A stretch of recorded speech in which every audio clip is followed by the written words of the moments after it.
Your crew has boarded. Passengers boarding starting.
What's going on, folks? Welcome to another live stream of GMMN. This is take 2 of the stream. We're trying again. We had a couple of hiccups before the stream decided to crash. First the stream crashed and then the sim crashed. So changed a few settings here and there. So we're gonna give it a shot now and see how that goes.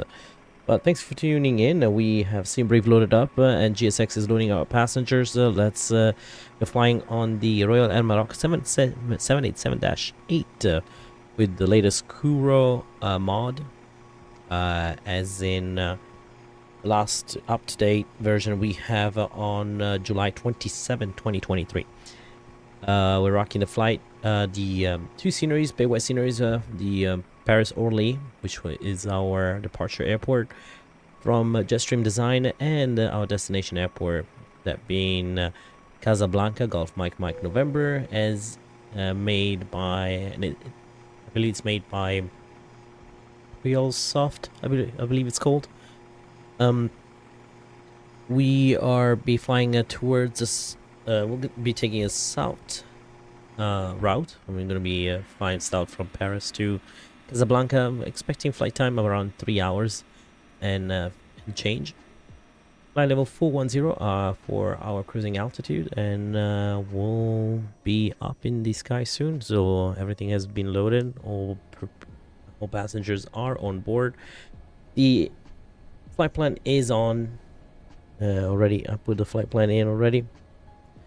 Let me have a look over here. Let's see if we have any issues here. If you're just tuning in, make sure you leave a like and a subscribe. We greatly appreciate it. Thanks for joining us. We're gonna go ahead and hit performance in it. And still have fuel sensed. All right, and then we do have 4.2 on reserve.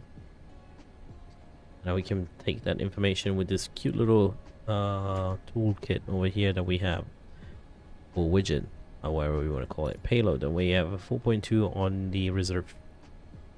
Cost index. So I believe I have 25 here. Well, we're gonna put 100 because why not? You want to go faster. 410 is our flight level, cruising altitude 410. Execute. Hopefully that's gonna be enough fuel. Okay. Thrust limit. We're gonna be doing toga takeoff. Winds are, let's have a look at winds at this point. I think that changed since we tried before. And winds are, actually, as a matter of fact, has changed. See if we get new weather here. Okay, let's see.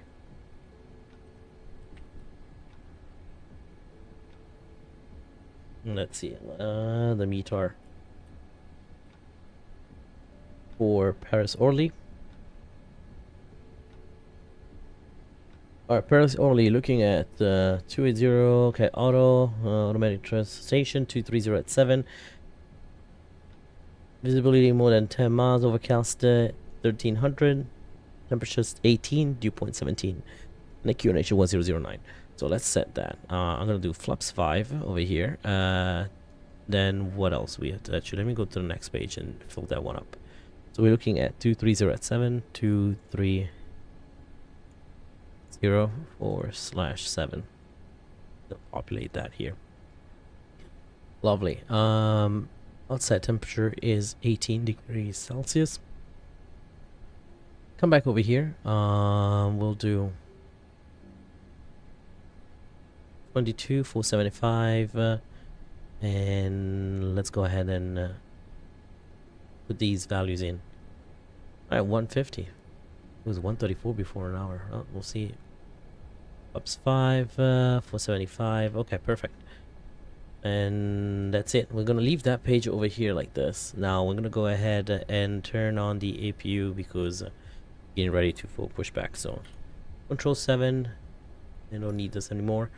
I'm gonna go ahead and turn on some of the fuel pumps here. As a matter of fact, let's turn them on all on. Alright, turning the APU. Coming back here, let's have a look on our APU. See some movements here on the RPM on the APU. 24, 35, 37, 25 psi. It's rising. EGT is rising as well. And then we're gonna wait until all is clear. I'm gonna put on the value over here our heading, departure heading, which is 250 degrees. We're gonna be taking basically a quick left turn after departure. 250 set. And then V2 is 158 plus 5.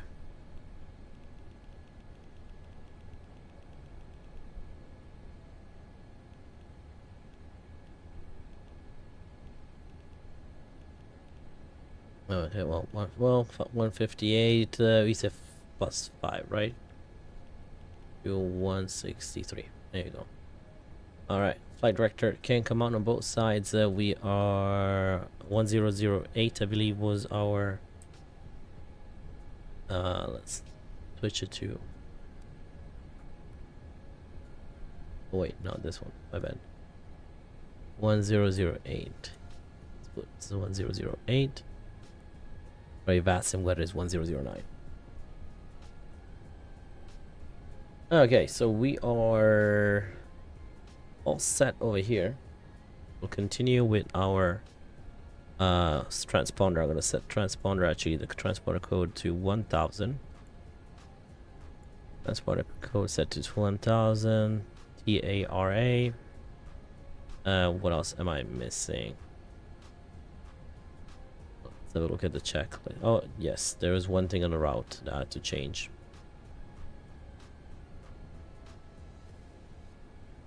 There's a discon. There you go. Find the discon. Execute the discon. Lovely. Then that being said, I'm gonna go ahead. Let's do the checklist.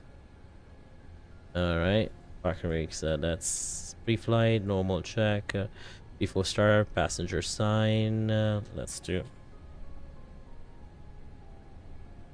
Passenger sign is on.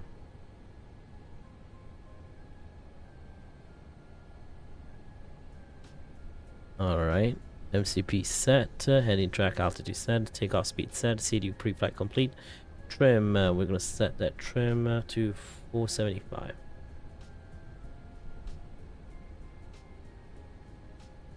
I think 475.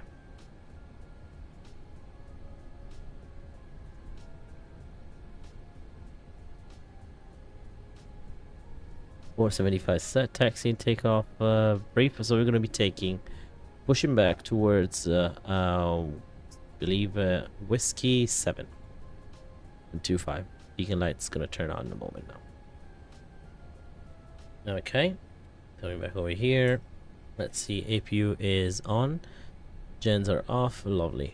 Let's continue the way it is. Primary okay, on. Let's turn on the beacon light. Beacon light can come on. Okay, beacon light is on, and it's gonna call GSX. Now we're ready for push.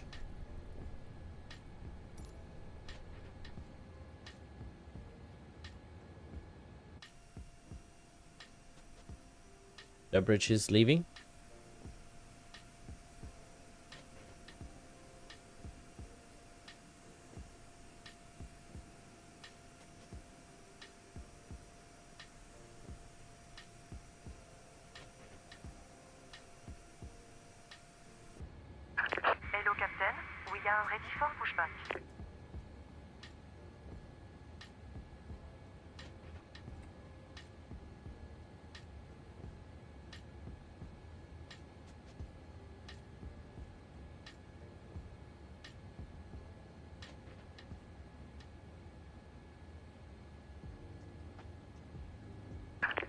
Departure checks completed. Bypass inserted.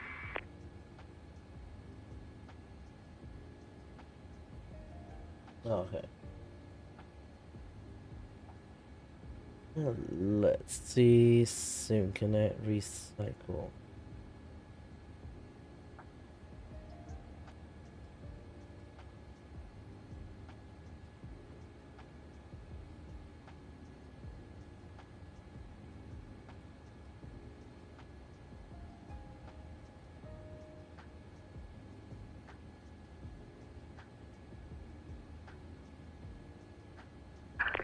Locking gear.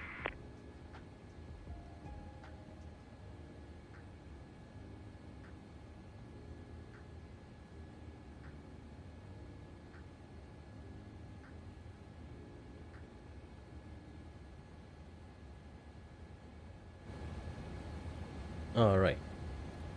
Let me see if I do. We'll do a manual straight pushback. Release parking brakes, please. Starting push. All engines clear. Start at wheel.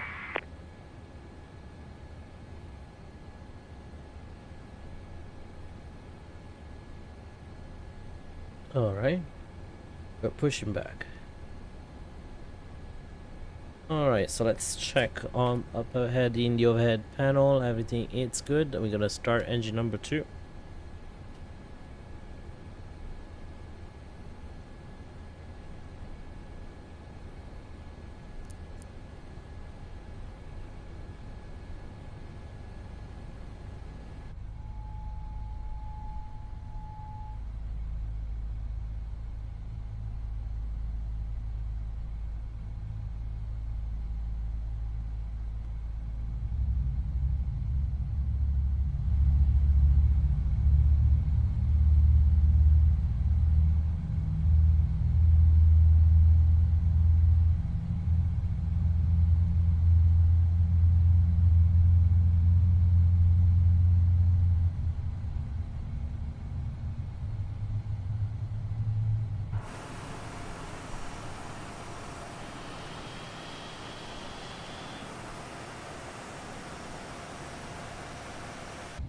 Please set parking brakes.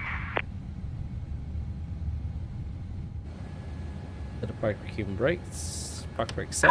Waiting your confirmation for a good engine start. I don't have a good engine start yet.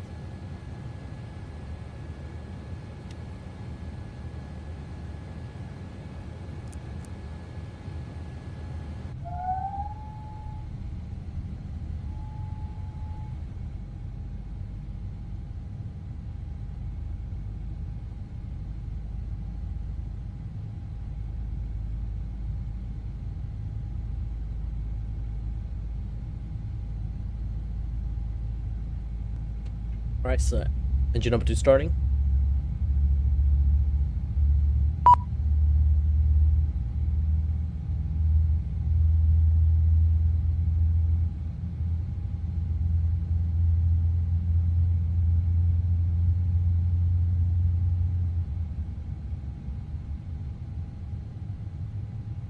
Alright, let's have a look at the engine situation over here. Still spooling up.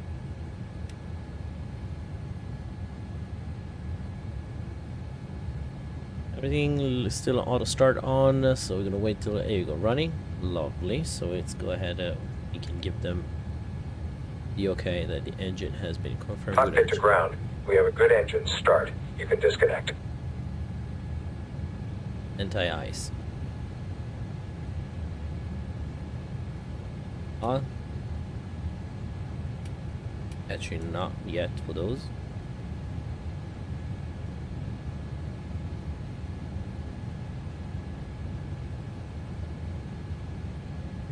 There you go, that's what I want. Recall checked. All brake, set to RTO. Unlocking gear. Flight controls.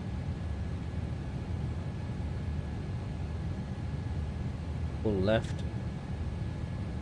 Neutral. Full right. Neutral. Up. Neutral. Move down. Neutral. Tow truck disconnected. Bypass power mode. Rudder full left. Neutral. Left is clear. Right is clear. Rudder full right. Neutral. High control check. Ground equipment clear in a moment.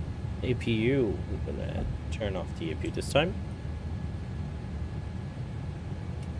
APU shut down. Regen on. Everything works. Alright, the pushback tug is leaving. APU cooling down. RTO set. Doors to auto. Seatbelts on. What else we need? I'm gonna keep this, by the way, on the init ref page. I like the thrust limit. Keep it on takeoff page. Before taxi checklist complete. Have a good trip. Alright, we're good to go. And the transponder in TARA mode. Okay. Are good to go over here. Let me see if I can bring some of the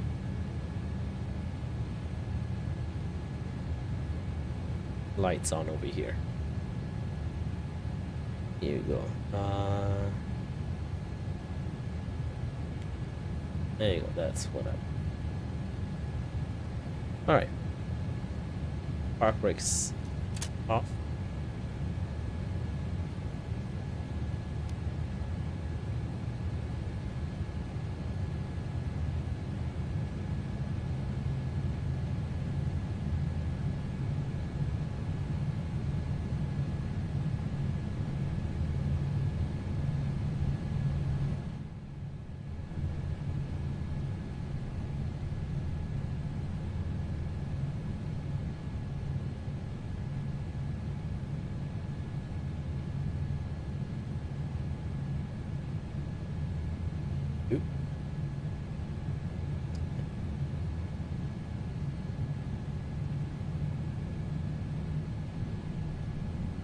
Let's also set the flaps for takeoff. So, flaps 1, flaps 5.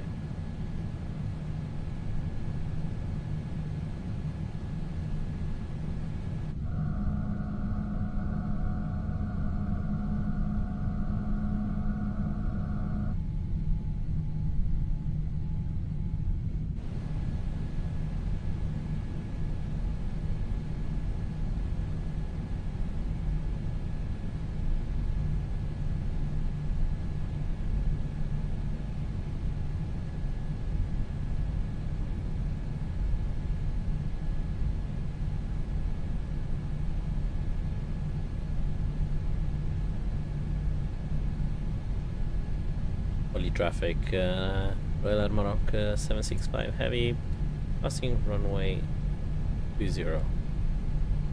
Whiskey. Yep. Runway clear. Any lights on? Strobe lights on. Nine taxi lights on.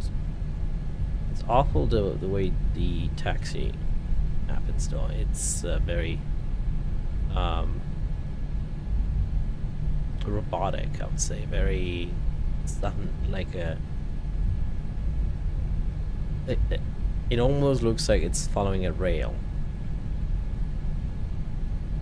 You know, if I decide to snap on the other side, the plane will turn on the other side without any issues.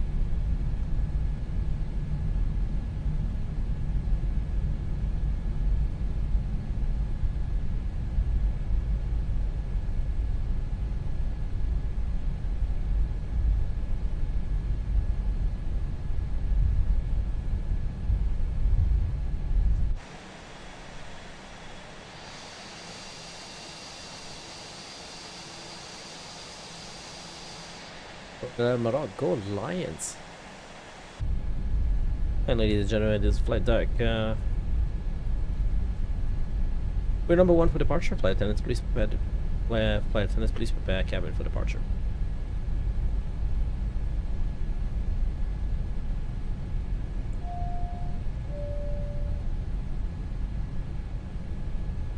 Like I said, that was what I was mean. It's so abrupt.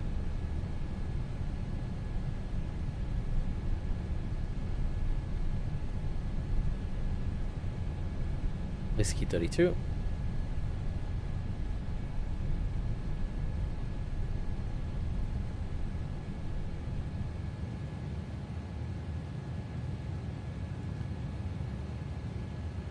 Orly traffic, Royal Air Maroc 765 heavy, departing runway 25 from Whiskey 32. Orly traffic.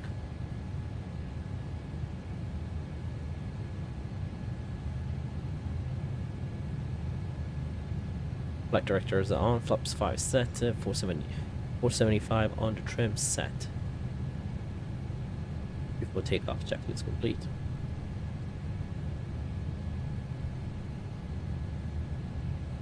Once again, let's have a look at the speeds over here. 150, rotation speed 158, V2, V1 is 143.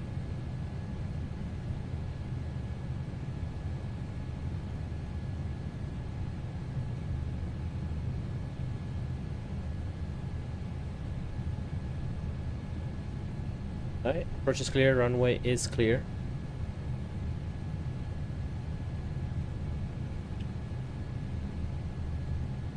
Lights, we good on lights?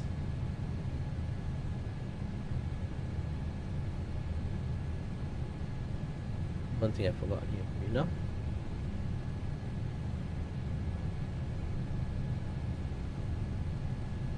Give him a power so we can leave.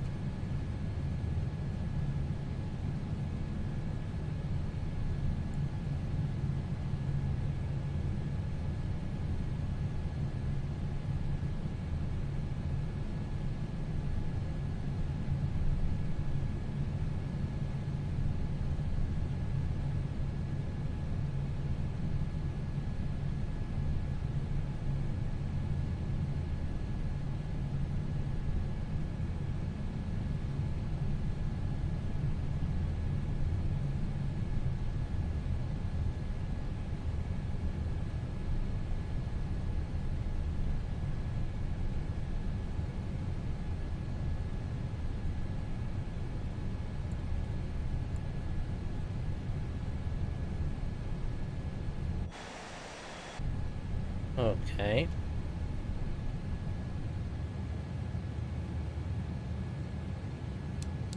We'll go.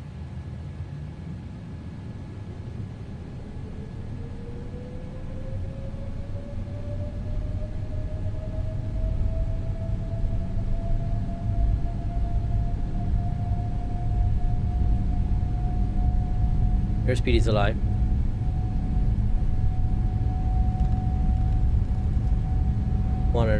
100 knots, controls neutral.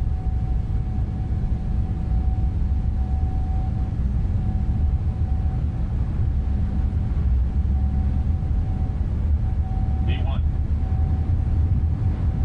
Rotate.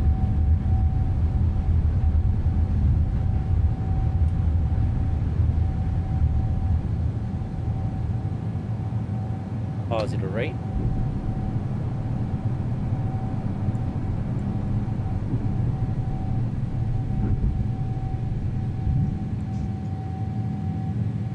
Pilot on.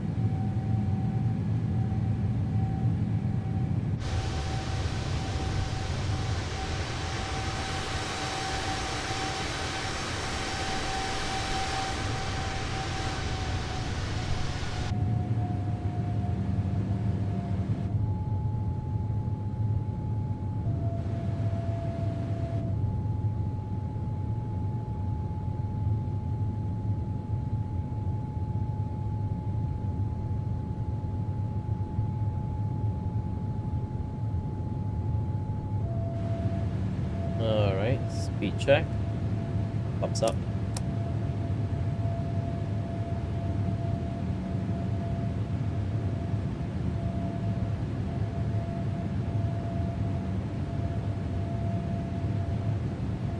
Passing 3000. After takeoff checklist, landing gear up, flaps are up. After takeoff checklist complete.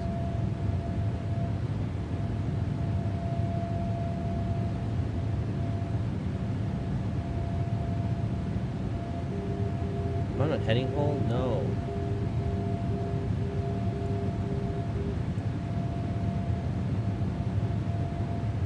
That's what's up. And that's why you don't keep the checklist on this page, but you go on this. It's gonna go Adada.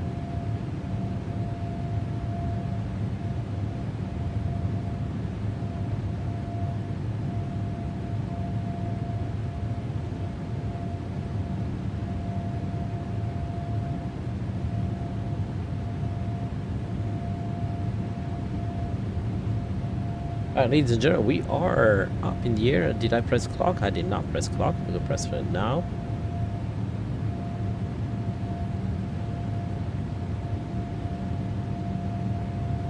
We are now on our way to Casablanca.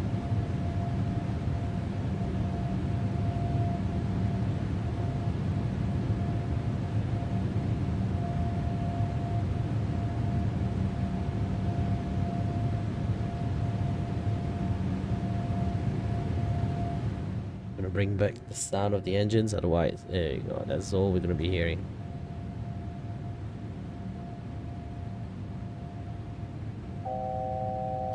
$10,000. We're gonna go actually continue.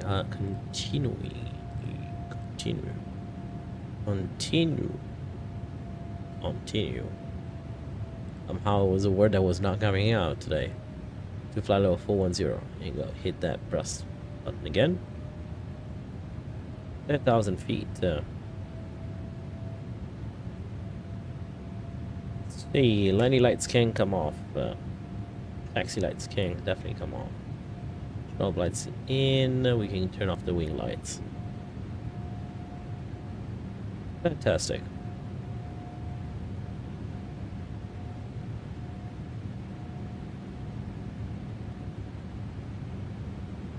I'm gonna do engine 90 ice on auto, and seems good.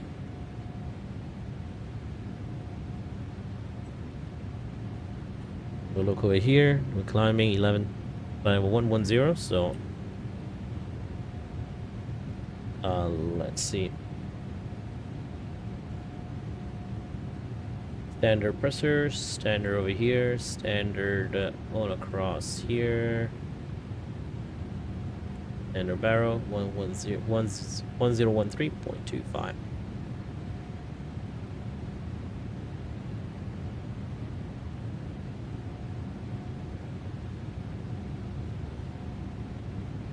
Getting steady frames here.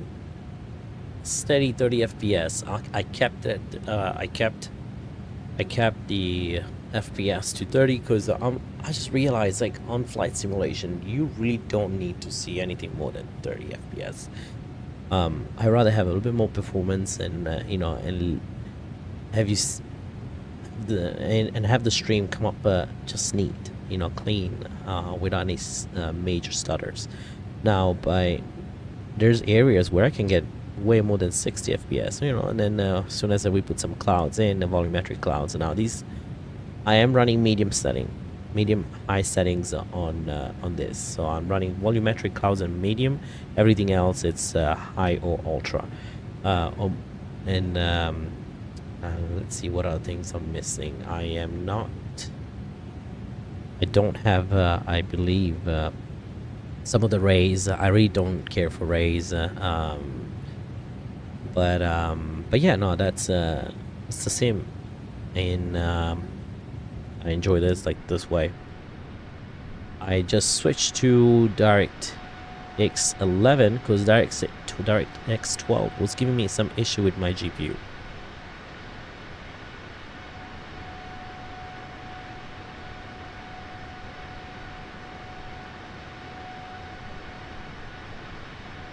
There we go. Climbing out of Paris, going southbound towards Casablanca.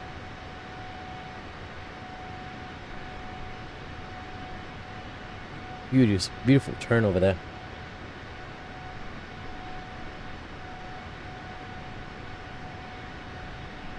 Now, I was going to pull out the pole before my sim crashed on my previous stream, like not even 45 minutes ago. My question is, what's the aircraft you like between the 787 and the Airbus 350? Those two aircraft, I'm going to give you my answer and my opinion about the two aircraft. While they're both good looking planes, they're not bad looking planes. I do like the wing flex on the 787, for example. But I do like how the A350 looks like. I don't think there's an aircraft that looks anything like that. I also like it as a passenger. The cabin looks more roomy and spacious, and it just when you see that plane coming into the gate and with the front profile, it just screams wide body. It just,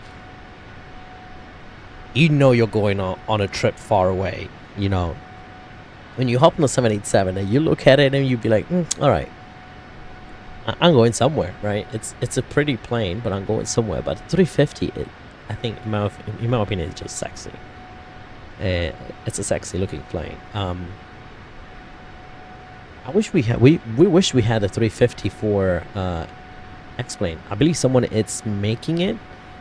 Was it the fly-by-wire team? Well, someone is making. No, fly-by-wire is making the 220, which is another aircraft I like to see. I'm gonna put a poll and see what the answer is, and I'm gonna put it also on my channel later on. So.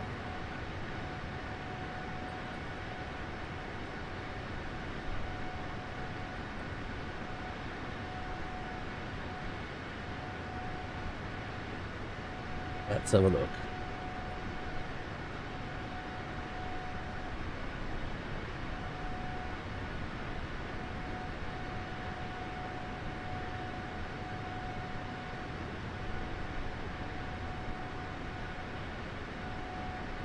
All right. Let's get back inside the flight deck and let's have a look over here on get some views out. How about that? This side or the other side? Interesting.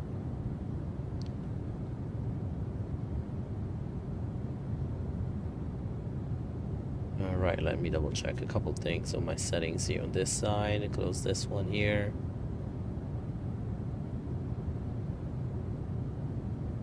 Well, thank you so much for the hearts, whoever's sending hearts.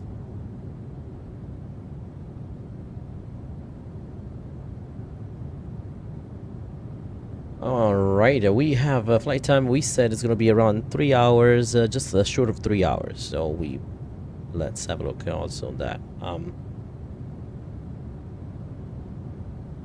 So far we have 2 hours and 16 minutes to go at this speed.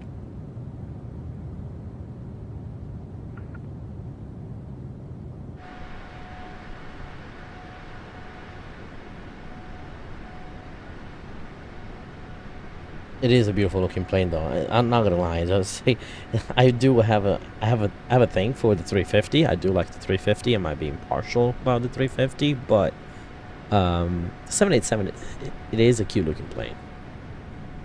Now, I wished I could run my settings to max and ultra and see those puff clouds instead of seeing these cotton candies in here. By the way, let's take a moment to appreciate the detail on this livery. It is a very well done livery, by the way, from for the KURO 787. I do like how the lines, sometimes you see some of the liveries where where the lines kind of merge. It's not perfect. There's a little bit jigger. Like there's few lines that are pixelated. Once you get especially to the cone and to the tail, where you're supposed to match what's on the other side of the plane, it gets a little bit messy sometimes, and I believe they did a pretty good job over here on this plane. Other things is I do like the wear and tear on this aircraft. You can see right here where the metal sheets are together. The compass, this is a composite, right? It's 787.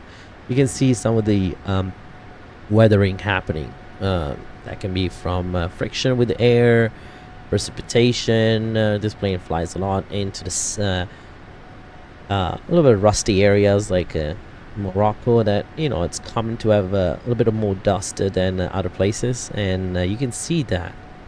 The other thing is I like to see that they use this door mostly, because you can see where the jet bridge kind of connects with the rubber, and it leaves a trace down there. Even here too a little bit. Definitely the engine has been done beautifully. Look at that.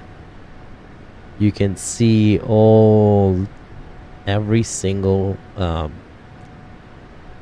of the engine has been weathered, and it's not just like one point, it's everywhere. Even the trailing edge, the bottom is quite weathered.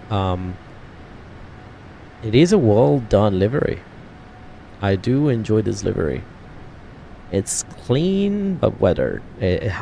Sometimes some people just think that the plane, it's just either dirty. When they say it's weathered, they think about dirty. No, a plane that is weathered is not just dirty. A plane that is weathered, it's a plane that has been through the wash, but there's cosmetics issues that are not they're not essential for the safety of the plane. So it's not something where they need to fix it. The plane can still fly, and can still fly with almost the same performance. Of course, cleaner plane and with a beautiful looking aesthetics outside with perfect paint means better performance.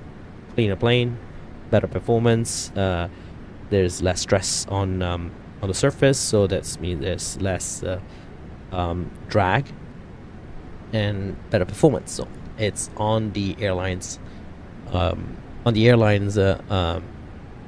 best. Let's say they want to keep it clean for their business. Let's just make it simple. But flying to Africa, that's not. Flying to Africa is not easy. There's a lot of weather effects. There's a lot of dust, and the air has a little bit more. It's a little bit more busy. Let's say the air. You're right. And say when you fly, for example, into other countries around the world where maybe there's a little bit more pollution, and the plane is a little bit on the darker side. Then you fly into Scandinavian countries, and those runways are covered with snow every time, and salt. So there is anyway, what I wanted to say here is literally how beautiful this livery is, how well thought, and I don't see any flaws on the livery. I do like this line reproduction over here. It's cute. Official carrier are the Atlas Lions. Now I want to know who are the Atlas Lions at this point.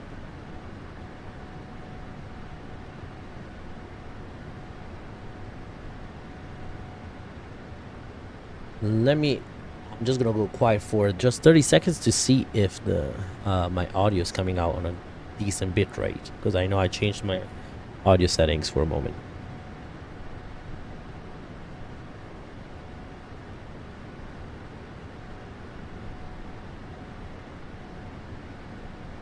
Okay, so the audio is coming out all right.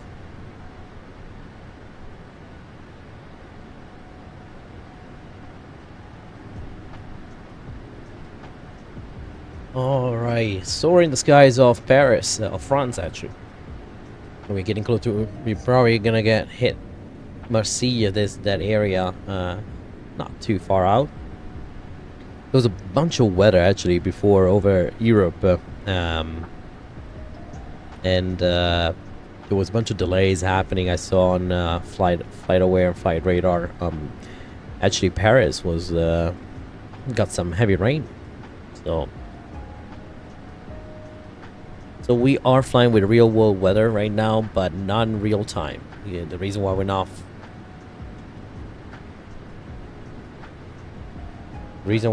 flying in real time, it's easy. We just we'll be flying into the darkness, so we don't want to do that. And on stream purposes, that's not viable. That's not something. It's not entertaining, I would say.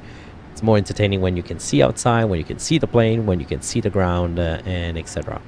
But when you start getting a bit darker now, that's not, unfortunately. I wish there was a way to show nighttime better on live streams, because I do like flying nighttime. It is in real life, it actually is very pretty when you look at the cities, you look at the ground. But we're going to be passing over the ocean, over the Mediterranean Sea, soon after we hit past Marseille and the southern west coast of France.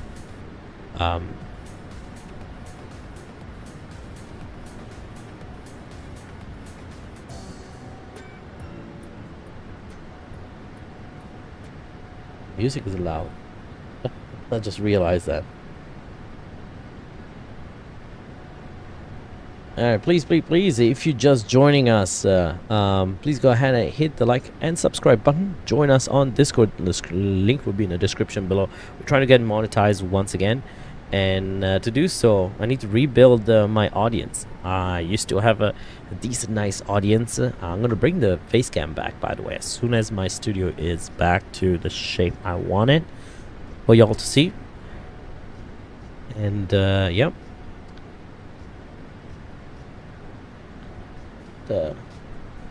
I just noticed this side of the plane, it's in Arabic.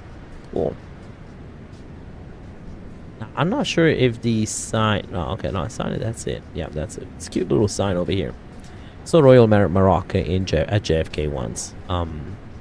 Together with Uzbekistan 787. I thought that was actually quite unique. The 787 from Uzbekistan. But we definitely had someone that is 100% Airbus, sorry, Boeing 787.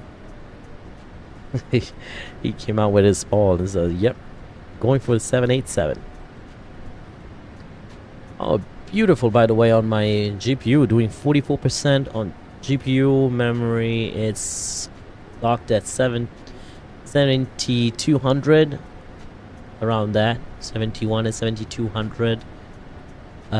Which is good, because my memory on my VRAM on my GPU, which is a 2070, it's around 8 gigabytes. So yeah, I need a GPU upgrade. I do have a beefy CPU. I have an i9 10900K, something like that, and 10990K, something like that. Yes. So it's an i9 10 series K. I don't know what that any of that means, but I know i9 is a series, 10th generation, and whatever K is unlocked or capable of if you potentially if you wanna go ahead and overclock. Now I never overclock a CPU.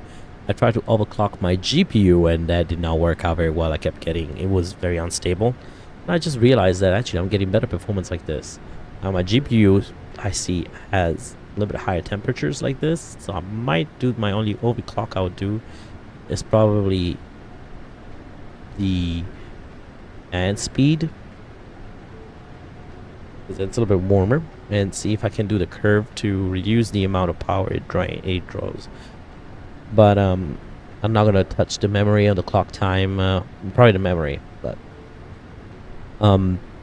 if anyone knows anything about computer and just in general overclocking CPUs performance, please come on my Discord channel and leave a DM or send a message on general.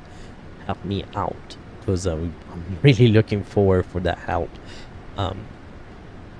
Hopefully by the end of the year I'm planning to get a 4090. There's a bunch of other expenses like my finishing up some of my hours. If you're just tuning in, I am a real-world commercial pilot, multi-engine commercial pilot with instrument rated with an instrument rating here in the United States. So I have an FAA license, but I do have working on my EASA license as well. I just moved to the States 6 years ago, and I've been here now for 6 years, working for one of the major airlines. Currently, not as a pilot, but I'm working on in-flight. So, as a matter of fact, tomorrow I have 2 trips back to back. I'm going to Rome and back, Rome and back.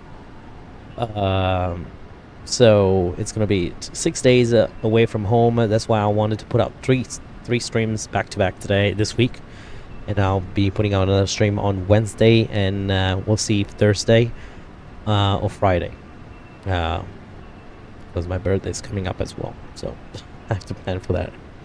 But I'll be working mostly on the weekends, so my streams are either on Friday or Sundays, rarely on Saturdays. Every once in a while I can put streams on Saturday. I know that's the day that is probably the most favorable for views and for audience.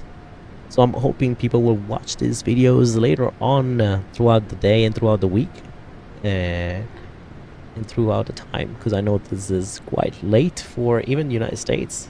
It's 9 p.m. now Eastern time, aka we're talking about 3 a.m. Right where I'm originally from Italy. So yes, I was born and raised in Italy, lived most of my life in Italy, and that's why I'm doing the EASA program as well, just as a backup in case things don't go well here in the United States in the aviation market.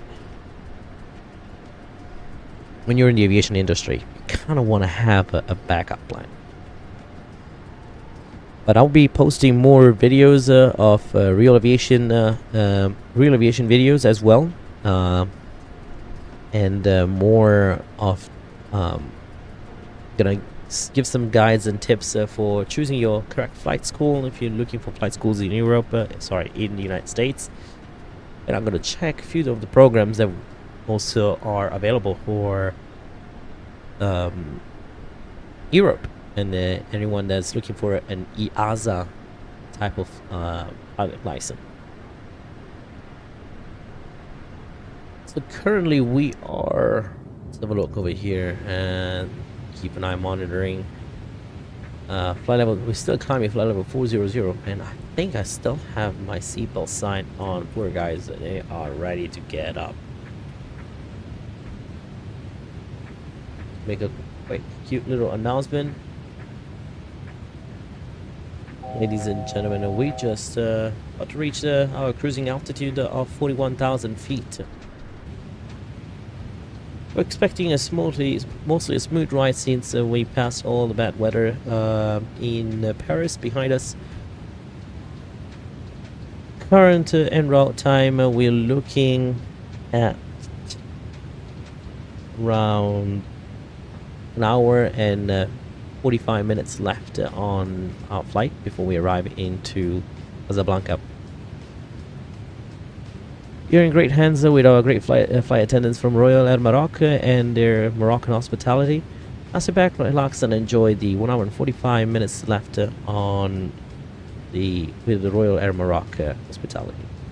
Thank you for choosing Royal Air Maroc, and enjoy the flight. Need to work on my pilot announcement. Or maybe actually it's not that bad if you think about it with all the not at the level of any of the streamers like a 320 sim pilot or V1 simulation. Their announcements are much better. Speaking of which, I want to talk about a few of the streamers that I really like. I've been recently watching videos from a flyby simulation. Mr. Vardoon, I think his name is. I find them very, very entertaining. Most of the time when I see videos about news, for example, right, Microsoft News or Explain 11 News or any add-ons, correct? Most of the time I look at those videos and I'm not saying that they're boring. It's just not. I'm not watching it the whole time, so I'm just skipping to the parts I want to hear. But I just realized when I was watching a flyby simulation with Vardoon's voice, he was very, very much entertaining. I actually watch the whole videos every time Vardoon goes live with some news update from Microsoft, Explain, or Aerosoft whatsoever. He's very detailed, and it's very methodical on his streams and just video uploads. Looks like he does some homework before actually putting out the video. Like, he takes some time and he works on it. He prepares a speech, he prepares the dialogue, he prepares what he has to say,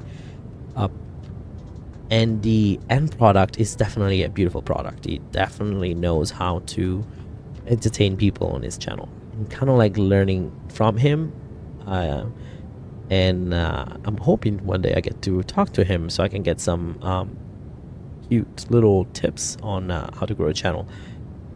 Guy seems very humble, very, very nice guy, and definitely a pleasure to watch his videos. If you have some time, check it out. It's called the Flyby Simulation. I think it has the Y. I think it's Flyby Simulation. Double check. Let me double check. There's a Y as in one of the symbols over there. So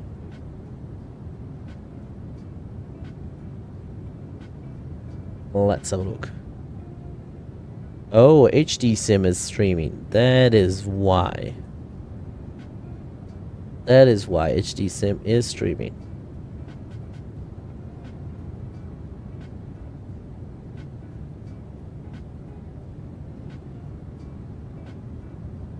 Alright, so anyway, let me see what is this channel. Flyby.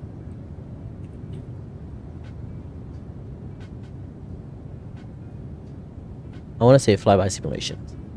Yes, it is Flyby Simulation. So it's beautiful. By the way, the logo is great. It's fly, and the Y, it's big. It goes over. Let's have a look. Actually, let's look into his channel.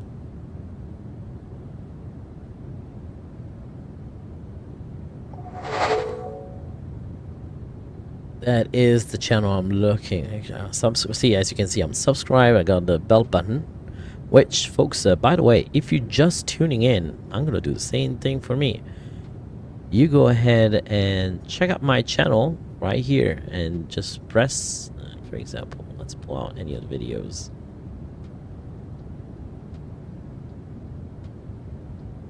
If you pull out a video, for example, like this, all right, you will be hit the like this, and then why not? It's not gonna like my own video. And then right here you'll be a subscribe button, which of course I cannot see it. There will be a little button, so let's do it on Baru, on the flyby simulation. Here we go. 21,000 subscriber, 123 videos. So he does not. He has plenty of videos, but for example, let's pull this video out. Recent one. See, I've watched him. Beautiful graphics, by the way. He does spend some time on it. He does spend some time on producing his videos. Yeah, but anyway, press the like, subscribe, and when you do that, there'll be a little bell. Just go ahead and press that bell button. But check out this channel, Flyby Simulation.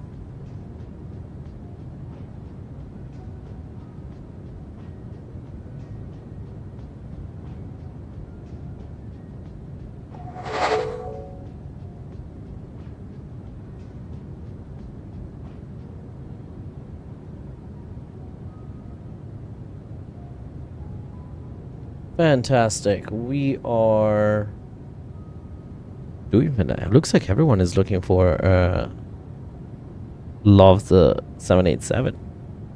Not many A350 people here. I'll give you that. The 350 has, I think, an issue with range. 350 has a couple of issues with range and payload. So a lot of the flights that we see departing from as an A350, they are payload optimized. When a payload optimized what payload optimized actually means is that the aircraft cannot fly fully loaded. So it can happen sometimes that you see a plane that you just like, oh wait, there's empty seats. Why are they looking for volunteers for, you know, to take the next flight? But then if you look into it, it's probably because it's payload optimized, or they're carrying extra crew for a reposition flight that they need, or mechanics for, you know, at the destination where one of their fleets plane it's down and they need mechanics to work on. But most of the time it's an issue with the payload. So maybe there is a huge headwind, so the aircraft has to carry more fuel than normal, which means there's not enough space for cargo or people. So they leave maybe 10, 5, whatever amount of people they need to leave down in order for the plane to perform the flight safely with enough fuel.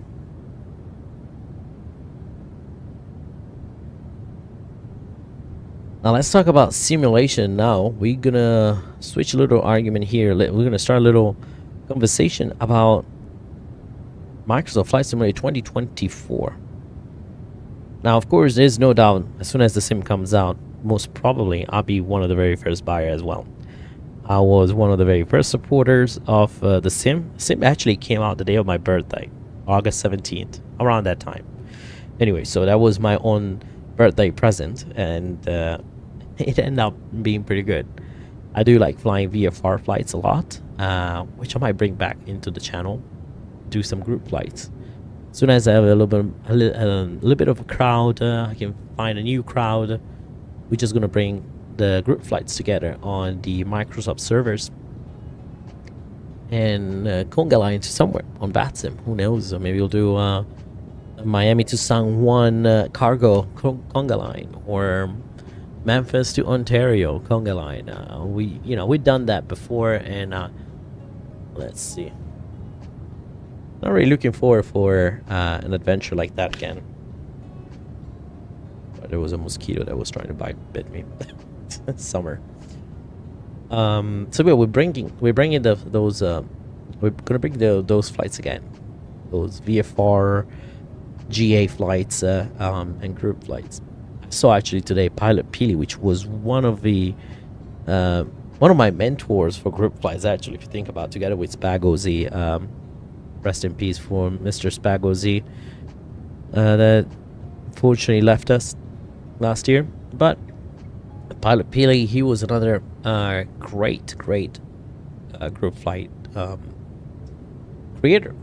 He planned all these group flights while we were flying for Simwings. If you guys remember Simwings, it was that organization we had for a charity organization where we it was just a group of flight simmers. It was me, XP72, Captain Canada, Blue, a bunch of supporters. Q8 Pilot was a massive supporter of this group, which me, Dougal, and other people started as a way to bring more people into the flight simulation community. Well, who's in here in the chat? Unnamed 52, welcome aboard. Is this Roblox Flight Simulator or P3D? This is none of them. It's actually Microsoft Flight Simulator 2020. All the wings, to be honest, that's the only thing I was looking. The wings don't look on the top side. They don't look as pretty as the bottom, but this is Microsoft Flight Simulator 2020, sir. Welcome aboard. Good to see you here. If you just joined us, make sure you hit the like and subscribe button, folks. Very appreciated. But anyway, Pilot P was another one of the organizers, together with me and Dougal, of the Simwings support group. And we did a lot of good things with Simwings. So we give away a bunch of computers for people that cannot afford or have different, there's other issues where they cannot get a computer. It could be from the area, because of the area where they live. We ship them, or we ship them with everything, then all the necessary items, hardware and software for a flight simulator. That included GPU, CPU, memory. All the computer was fully loaded with Microsoft already pre-installed or explained. At that time, I think we had explained, pre-installed, and we had what else?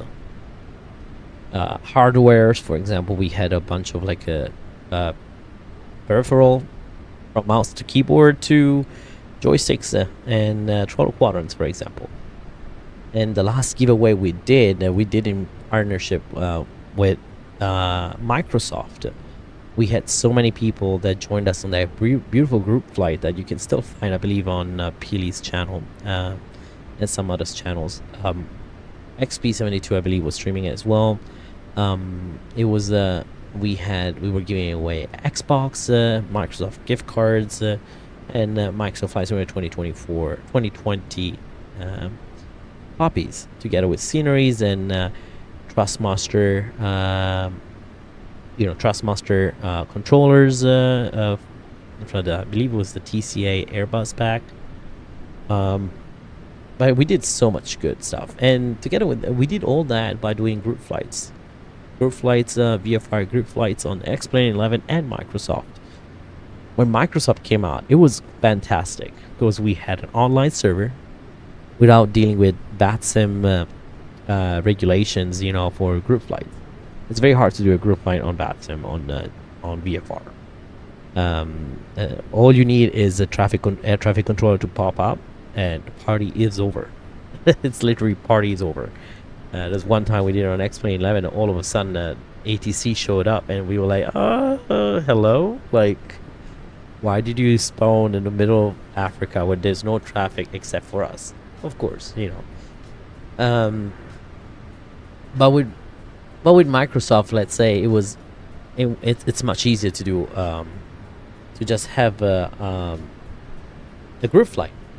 We all join the same server, we all spawn the same airport, and we can see each other with different liveries, different aircraft, and we have a Discord channel. We will used to say on a voice chat. We still have that voice chat sometime. Once we're gonna have some people back, we're gonna bring the voice chat as well.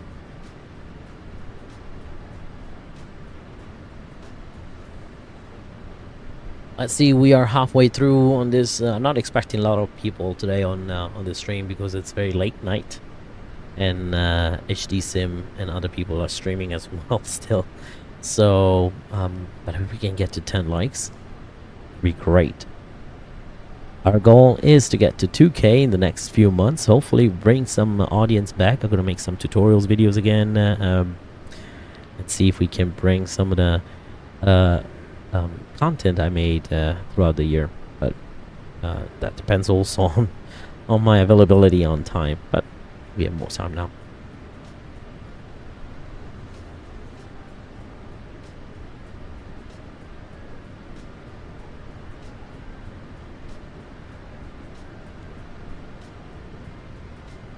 Running out of voice here. So the next stream, I was thinking about the A319. I have the Latin VFR A319. What do you guys think? I believe it has the fly-by-wire, the whole fly-by-wire shenanigans. So it's basically the fly-by-wire, but it feels like an A320, probably Neo, but it's a 319, which sucks because the 319, it's known to be very sporty and agile. So hopefully someone will come out with a great mod for this, for the Latin VFR A319. It's definitely one of my favorite planes. Or maybe Phoenix will come out with a 319, 321, the whole 320 series.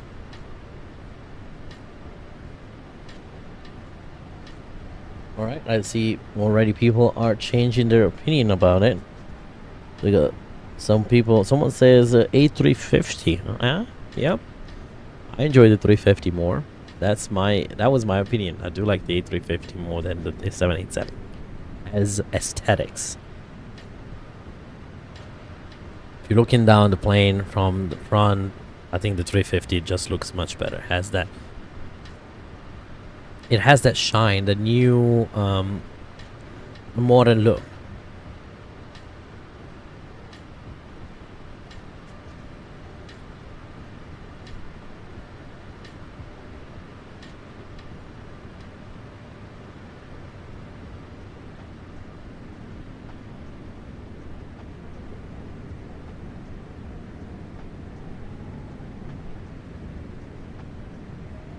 Any ideas of routes that you want to see? Go ahead and enter those ideas. Just type it in the comment box below, either in the live chat if you're live right now, or if you're a bit shy, maybe you don't want to have if you don't want to be in chat right now, just leave it on as a DM on Discord, or just in the comments box below once the video is posted. If you're watching this video maybe tomorrow morning when you wake up and you see this video, yeah, just let us know what kind of flight you like to see. What plane would you like to see more, and what routes? It's gonna give me a headache if I keep looking at it like this, right? There we go. Much better.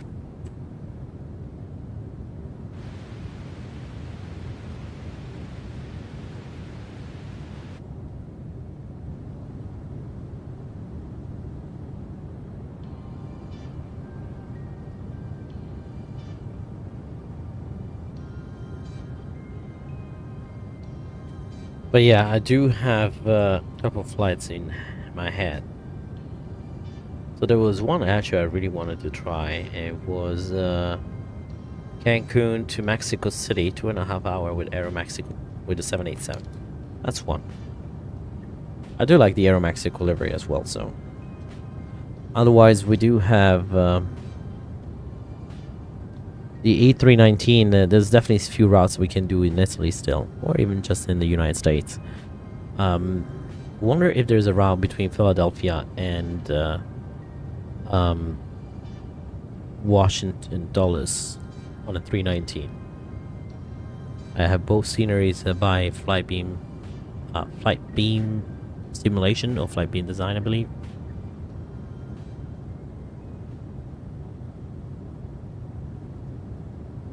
And once again, welcome to the live stream again. If you're watching this video on later throughout the day, just leave a comment in the boxes down below. Let me know what would you like to see in the channel. We are trying to bring people back into my channel, as we went 2 years without without any type of content due to COVID-19 being a thing, and also to life, due to life, work and jobs and everything, and just in general. Unfortunately, I had to put flight simulation to the side and also my aviation career to the side. We're back at it. I'm working for one of the major airlines in the United States, and I'm working towards my ratings as well. Once I get my hours, I do have a guaranteed interview with the major airline I'm working with right now, which is fantastic. Oh, another 787 fan. I see another 787 fan over here. And again, if you just don't have time, or you saw the stream today and you just wanna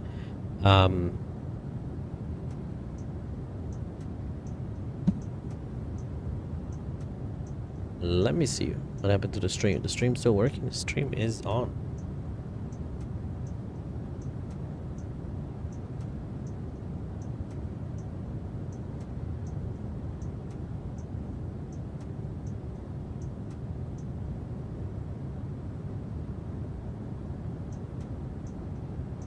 Yeah, no, I was there's people asking me on DM, like I'm making some comments about couple comments out. But anyway, we are coming back on. Let me see my schedule.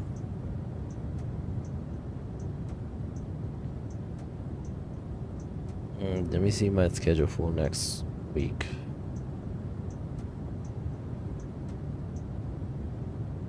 Let's see my schedule for next week.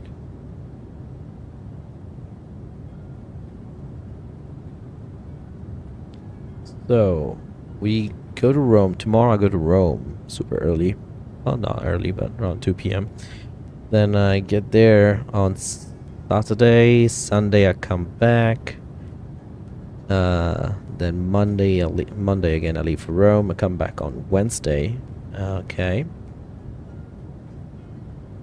Then Wednesday I probably won't be able to stream. But Thursday, Friday, Saturday, I have a whole weekend. I'm gonna see if I can stream either Thursday or Friday. We'll see what we can do. We'll see if there's anything we can do either Thursday or Friday.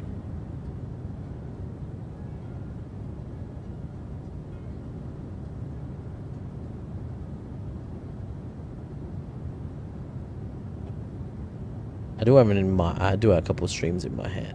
So we're planning to do one long haul flight a week. Sorry, no, not a week, because that's all I fly in real life basically. So all long haul. So no, maybe let's say a month, 1 or 2 a month. Hopefully once a month. But anything to be honest can happen. So let's see. In the meantime, I'm almost looking at the schedule if I can pick up a better trip as well. There's a Tokyo Haneda trip that I really enjoy. But then it gets back late, so nope.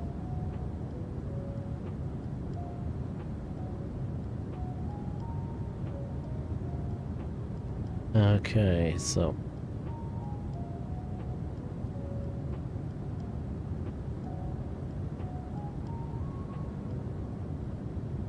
alright. We'll see the schedule tonight when I go to bed.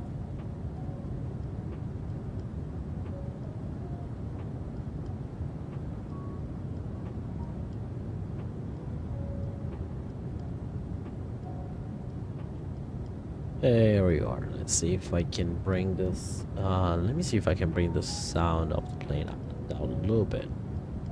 Just a tad, if it's too much.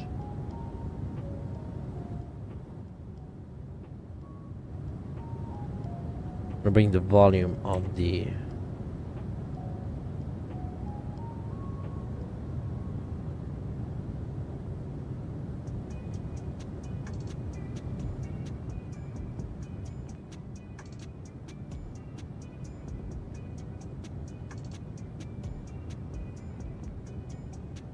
All right.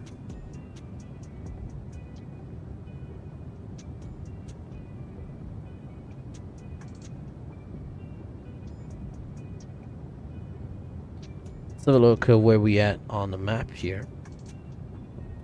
We are... Oh, okay. Keep hitting the microphone with my headphones, by the way, which is so annoying. Now I have to go. So that's 10:30. We should be landing around 11 p.m. Eastern. Oof.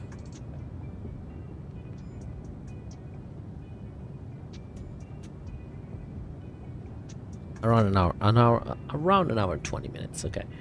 So let's have a look here at my flight plan.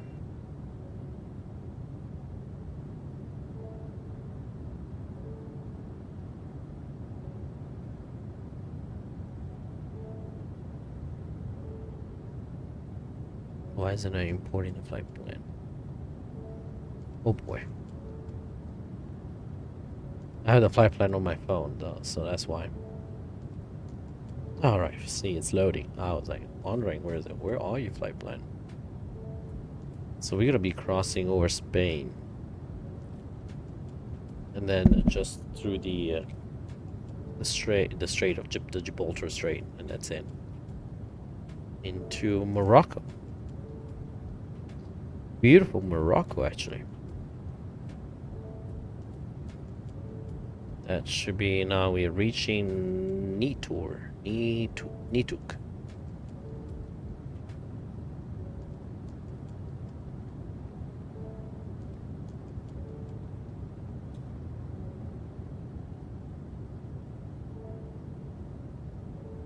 So look inside in the flight deck and see if everything. Alrighty. We are doing fantastic here. Weather, traffic, no traffic of course. This time it's pretty late for traffic here in Europe, both in real life and on VATSIM. The only people flying in Europe probably is people that are awake in the United States at this time.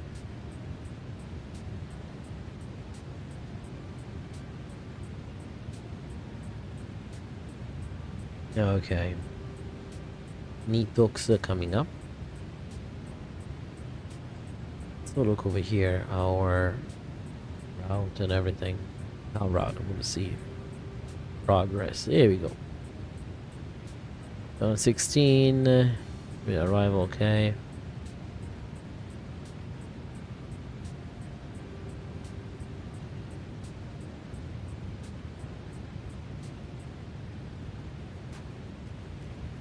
Top of descent. Why my top of descent is not showing up here? Why you're not doing it? Right, let me double check that. That's actually quite suspicious.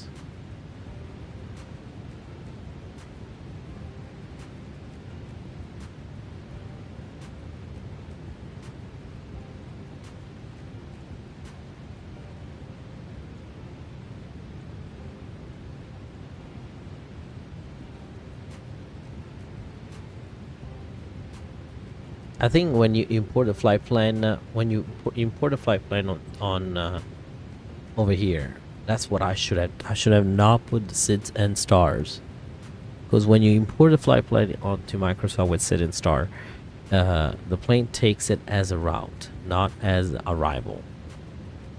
So, what we're gonna do, we're gonna correct this. We're gonna go ahead and correct this whole mess.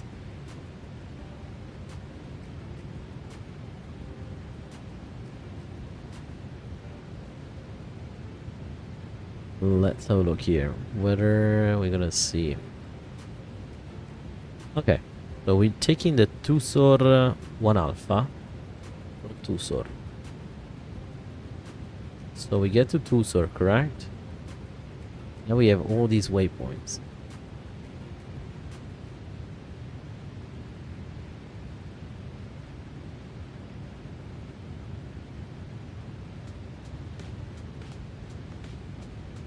Okay, no. Let's have a look here. VNAV. See, it's not really showing. What are my winds, by the way? We have a bit of tail. We have winds are not the best here.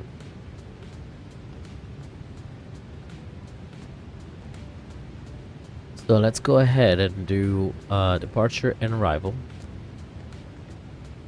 See, I have the wrong arrival here. No, this is for LFPO. Here you go, arrival over here.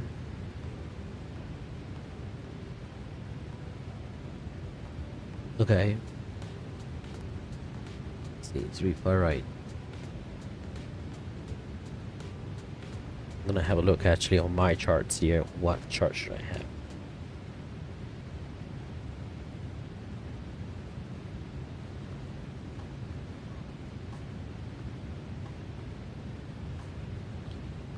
So we're looking at the GMMN, GMMN for runway 35 right.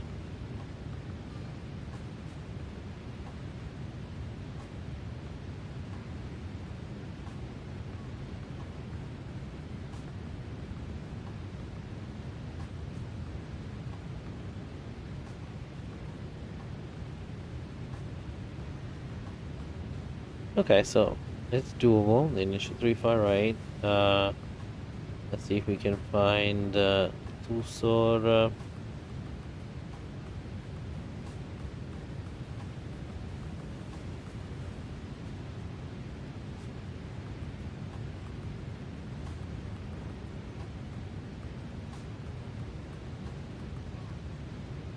Gonna pin this one. I'm doing it on my phone. Yeah, I am hitting the microphone again. Like, can you guys hear the dong all the time? It's me hitting the microphone. The screen is on my right side. The screen on my left side where the microphone is. But my screen is on the other side because I'm lefty. But my screen is on the right side. Doesn't make any sense, right? But the microphone is on my left because I'm lefty. But I couldn't add enough space to put my other monitor on the left side, unfortunately. But anyway. Let's have a look at 35 right. Initial approach, ILS Zulu, Cat 3 Zulu, Cat ILS Yankee, localizer and DB. So let's see what's the difference between the Yankee and the Zulu.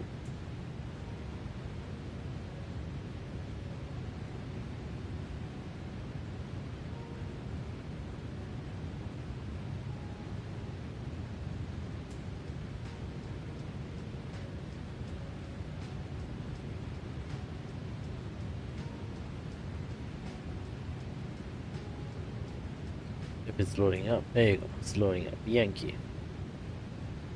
So Yankee, it's okay. I see. See what the Yankee is. Let's have a look at the Zulu.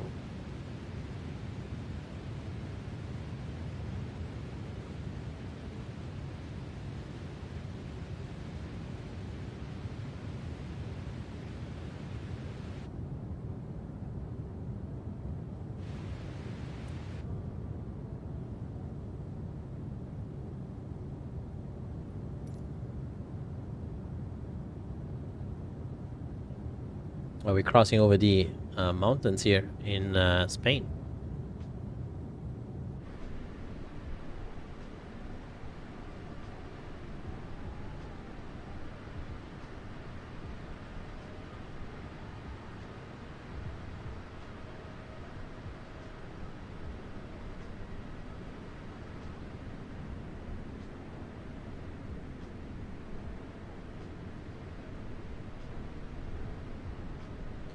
Alright, so the Zulu, oh, not much difference, the Yankee and the Zulu, I see. No, we'll do the Yankee. The Zulu wants me to do a procedure turn, which we're not. So we're doing the Yankee. As a matter of fact, we do the, because this is the Zulu, I believe. We do the Yankee.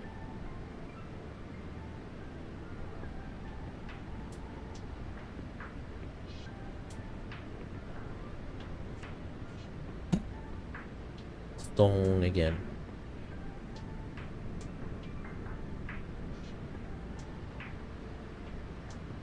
Okay.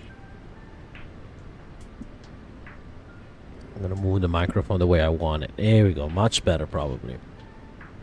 Hopefully, not probably.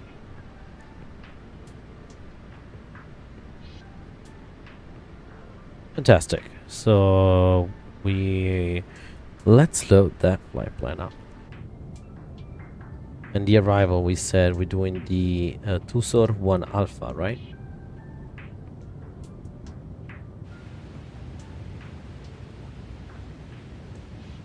Yeah, Tusor 1 Alpha.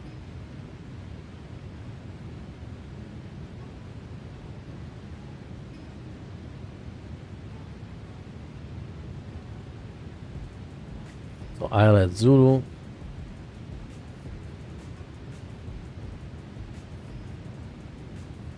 Let's redo all this thing.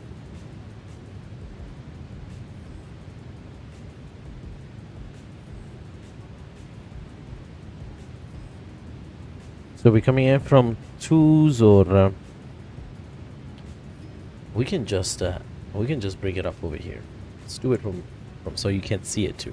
Otherwise, it looks like just me talking.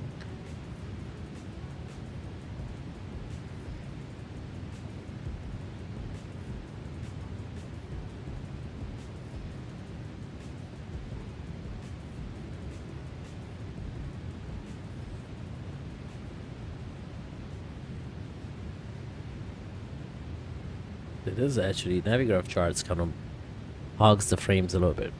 Just notice. So if you have any of those planes that have the Navigraph page already integrated to the EFB, every time make sure especially when you're about to land, make sure you're not on that page. And the reason why I'm saying that, it's because it destroys your frames. It halves your frames like crazy right now. So.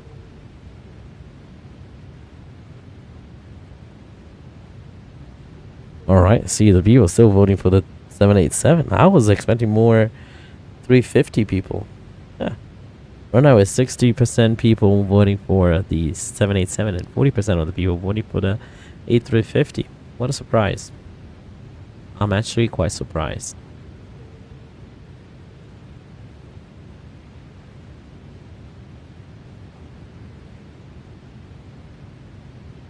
Let's see if I can load this flight plan. There you go, it's loading up now.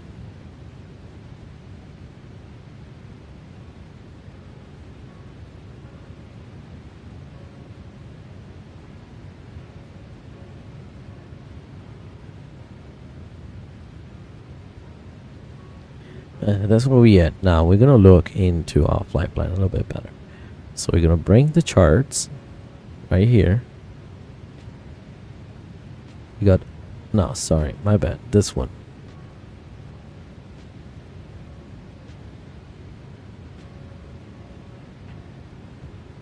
As it loads up. Okay. Tusor Dirad. So that's the Tusor 1 Alpha and 3 Alpha. Now the 3 Alpha has a whole different thing, I believe. So Tusor 1 Alpha, keep going, 8500, Bizmi, 6000 minimum en route altitude, then Gotpo, and then you have the you're basically arriving into Kotaga. Let's have a look over here on the little chat here thing. Tusor 1 Alpha is 35 right, and then Tusor 3 Alpha is for 35 left. Track 198 track to Dirad, intercepts SLK on the radio 46, inbound to Bizmi, intercept the RBT radio on the radio 200 to Gotpo, then intercept SLK on radio 81, inbound to Kotag. Alright, so a bunch of VORs, so we do have that. So this approach is probably flyable, even just with VORs. It doesn't require an RNAV, looks like. Max speed 250 knots, under flight level 100. Airport elevation 656. Alright. We're flying over next to Rabat. And then into beautiful Casablanca. Which sounds like a White House, right? Casablanca, that's what it is. White House, literally. Now the other options, what I need to see is actually, I'm gonna ping the approach charts for 3-5 right. So I'm gonna ping this one right here, and the ILS Zulu right here. So because it's asking me a couple things, so we're gonna go and proceed that because we forgot we were doing this. The Tuso 1 Alpha, Tuso 1 Alpha. That's 3-5 right. Now it's gonna ask me if I want to go through Kotag hour transition. It looks like it is Kotag. I'm gonna press Kotag and intercept. I'm gonna go on to the route plan here, and I'm gonna have a look in plan mode, which is right here. See what's the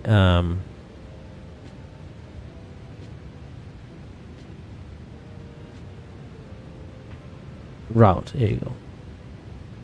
Top of descent is at least, as you can see, and so let's do that.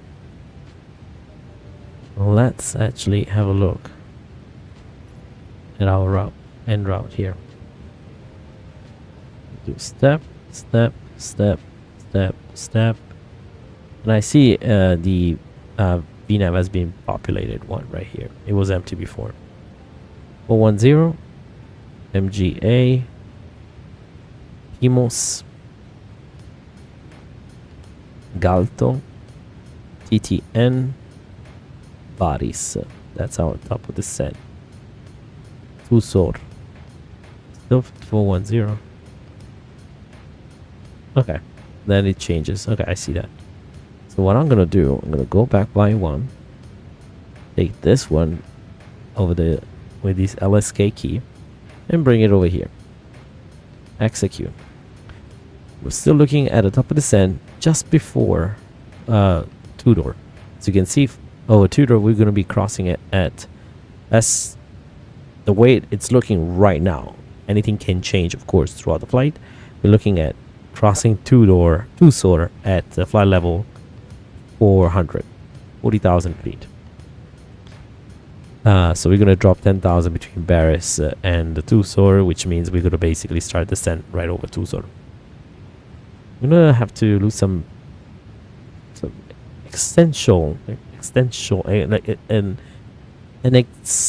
amount of feet between Bismi and Tucson. All right, 195. See, we have a first restriction at 3,600. And yeah, 3,600. So all the way down to 3,600. Must be nice because probably it's quite empty area.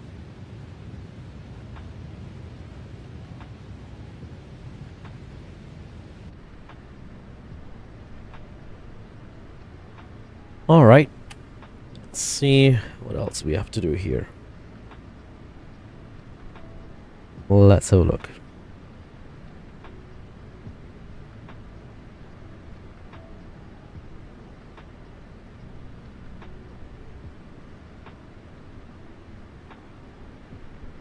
So we are reaching over Manev now.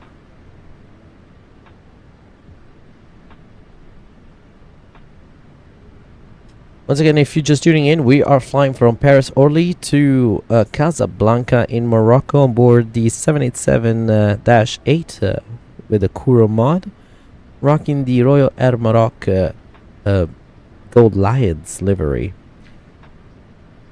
This is the latest update for the mod we have for the KURO 787-8 as in July 27, 2023. So if you're watching this video maybe tomorrow, be careful, might be another update tomorrow that might be different. So far it looks like the update focuses a lot on the flight deck textures. They cleaned up the MCP, I believe. which they did. It looks nicer. And the wing flex apparently, but of course we're flying in calm, smooth air. It's so some of the words I can never pronounce sometimes, and so we don't have any bumps over here. But we do have some beautiful airline telemetry imagery. What's it called? It's not ortho, but it's better. It is some very good ortho though. I need to try auto ortho. Has anyone had any issue with auto ortho? I heard X-Plane 11 had some issue with auto ortho, I believe.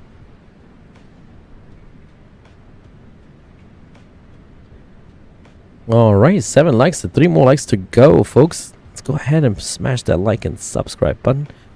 Just do me a favor, make sure you hit the little bell. Once you hit the subscribe button, hit the little bell button. It will give you a notification every time I go live. It's good to have you all on board. Oh, right now we have 50-50 on the which plane looks better. Now, if you are still here and you have an idea which plane looks better, say it. Say why as well. Why do you like the 787? Why you like the A350? I said I think both aircraft are very good looking. But I do like the nose at the front of the 350. When the 350 is pulling into the gate, I think has a better, a royal and majestic look. When you're just seeing it from the window of the terminal, you see the 350 pulling in. I think it's just an amazing look with that nose like that.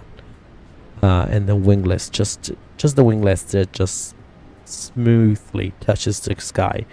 Now the 787 has some beautiful wing flex though. Hands down the best wing flex I've seen. But I do enjoy both. As a passenger, not gonna lie, the 350, I think the cabin looks superior, spacious, and nicer compared to the 787. Also, the 787 has a weird configuration, which I'm not a fan of. 333 configuration. So unless your family is a standard 3 people family, which can work very well, most of the families are 4 people. Mom, dad, 2 kids. Every time you travel, most of the time, it's always 4. It's never 2.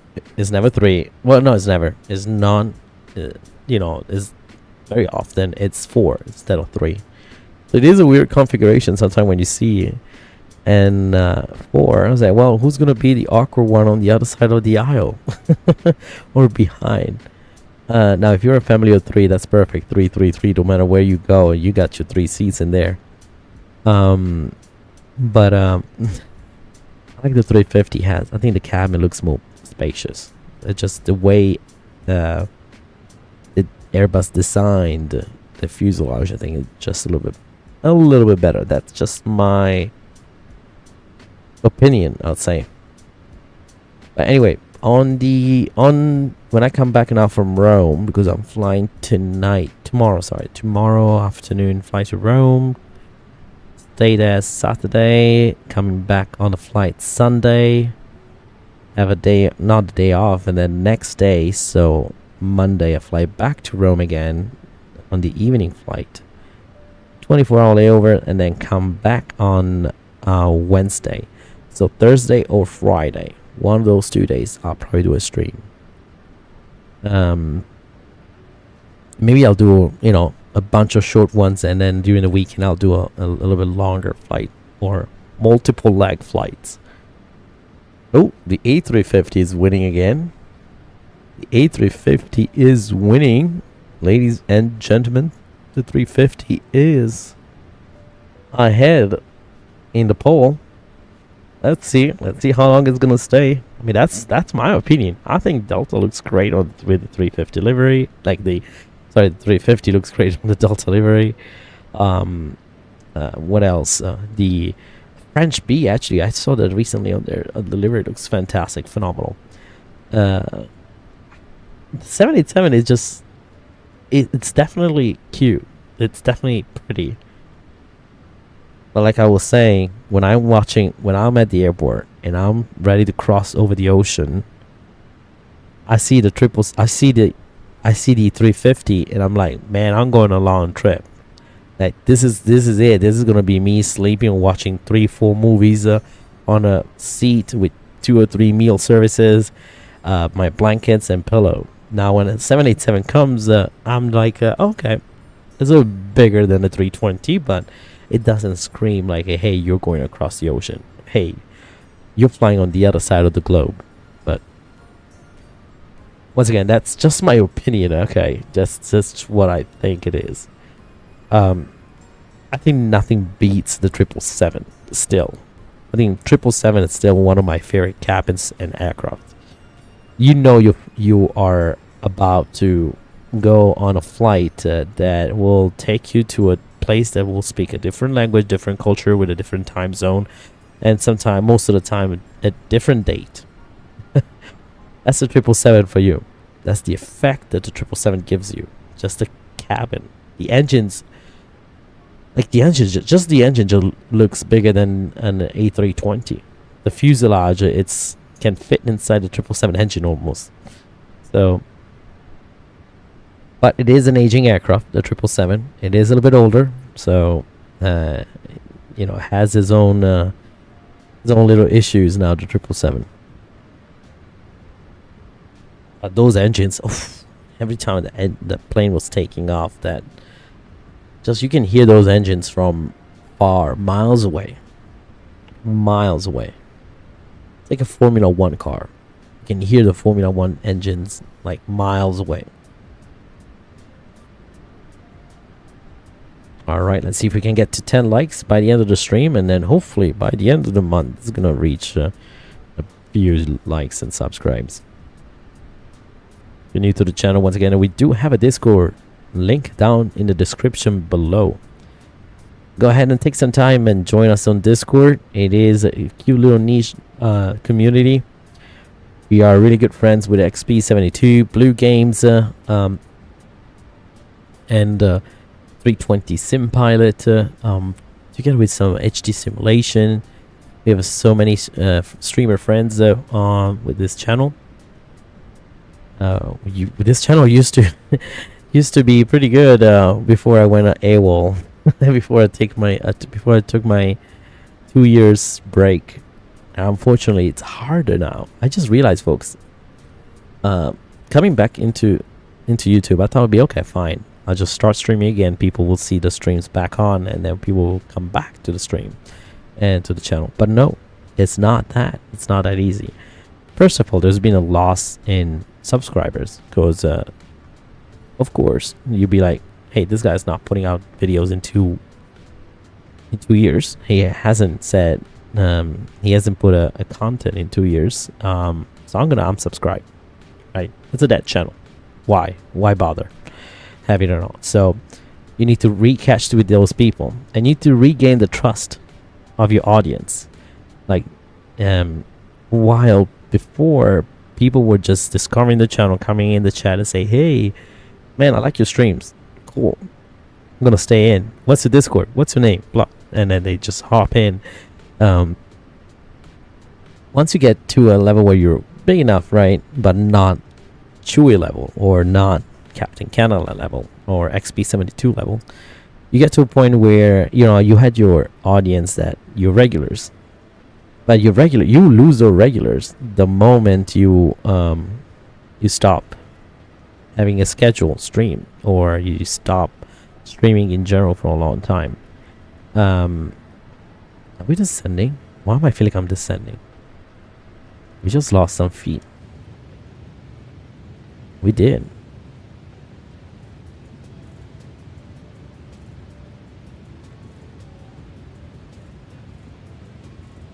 Just realized we lost we lost a little bit of altitude. We just gained.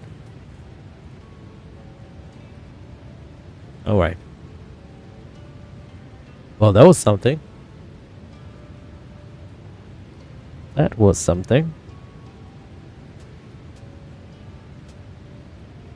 Oh, we're back to normal now.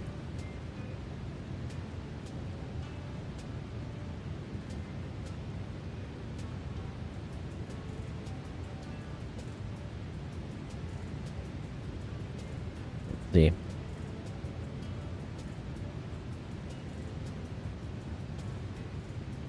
Let me bring the view back.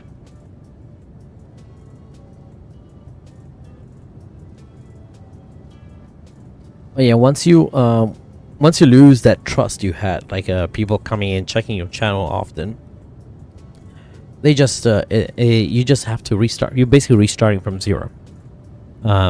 People will stop searching for your name.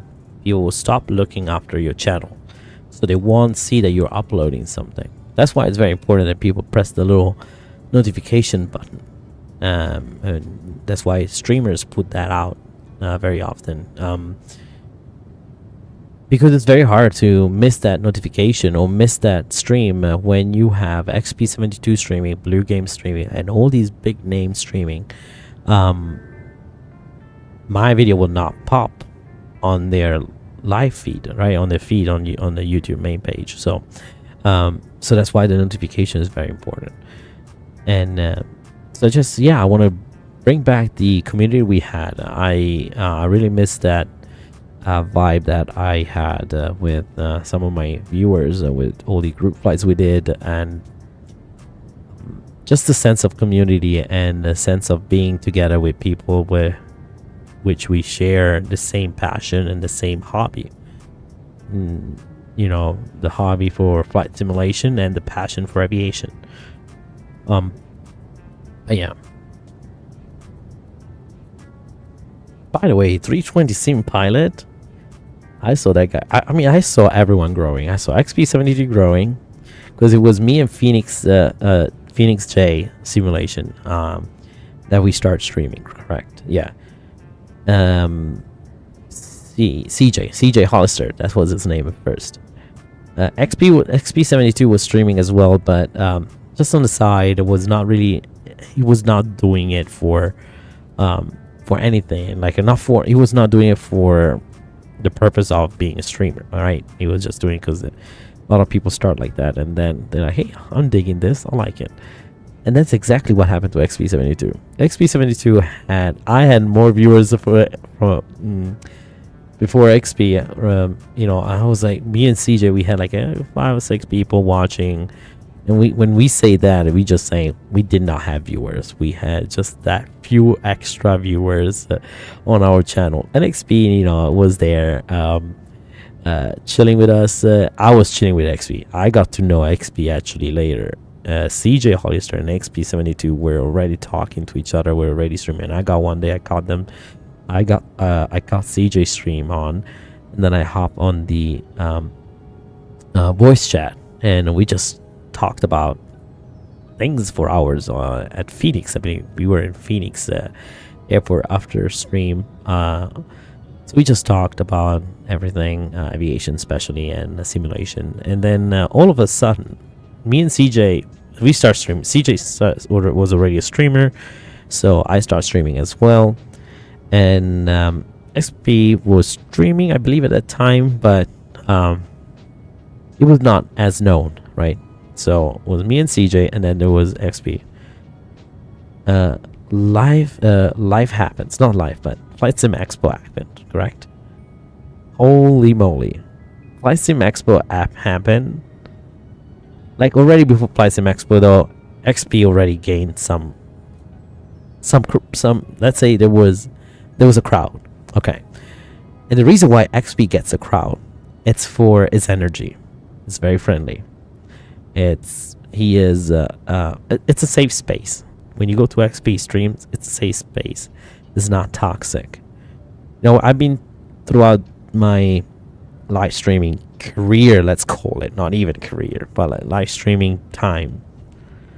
I've seen a lot of streamers, and I noticed sometimes you need to be very careful on who you pick as your mod. Sometimes some community can be a little bit toxic because there are mods that they think they are better than the streamer itself. So they think they have higher power, right? And they make the experience for the viewer a little bit annoying or a little bit less friendly or community. You don't get that community vibe, that friendship vibe that you're looking at sometimes. And sometimes you're just afraid of asking questions because sometimes streamers just respond to those questions very rudely, right? Or they don't want it. They don't look at it. XP was the exact opposite. XP72 was same with Blue Games. It was paying attention to the live chat, even though the mods were there. He was keeping an eye on the mods and on the chat, listening to the question, listening to the people talking, answering their needs, and going after those needs. So, meanwhile, I like to fly a little bit more like maybe realistic routes with realistic type of aircraft for that route. XP goes by demand. Whatever the crowd says, he's gonna do it, which is fantastic, right? I can't do it just because I that's my preference. I won't do it, as in it's not my style. But holy moly, XP will, he will put an A340 from Atlanta to Nashville just because someone asked for it. And that's exactly how he gained that popularity. That's because he was listening to the crowd. He was listening to what people were saying, right? And I love XP for that. I give him so much prop, like literally heads down. Him, Blue Games, they are probably the two of my favorite streamers. They're really there for you. Like, they are there for the community. They're there, yes, they're there to make money, because of course that's what it's not there. They're not there for free, correct? It got to a point where now they're making money, and in order to continue to put out content like that, they need to make money because it's expensive. Flight sim, it's not cheap, and to buy all these products when sometimes we already know it's gonna suck. Someone has to do it. Who's gonna do it? XP is gonna do it. Blue's gonna do it. People are gonna do it, and they're gonna do it so that you don't have to do it. So it's not cheap. So of course, yeah, there is a financial part or a monetary part of being a streamer. But XP was doing it because it's sincerely. XP and Blue, they were doing it sincerely because they really wanted to connect with the people. They really like to be among people. Same as I love to be among people. I love to be in a community. I love bring channels together and make a bigger community. That's how Simwings kind of was, brought up. Me and Dougal doing group flights and with Peely and Spag.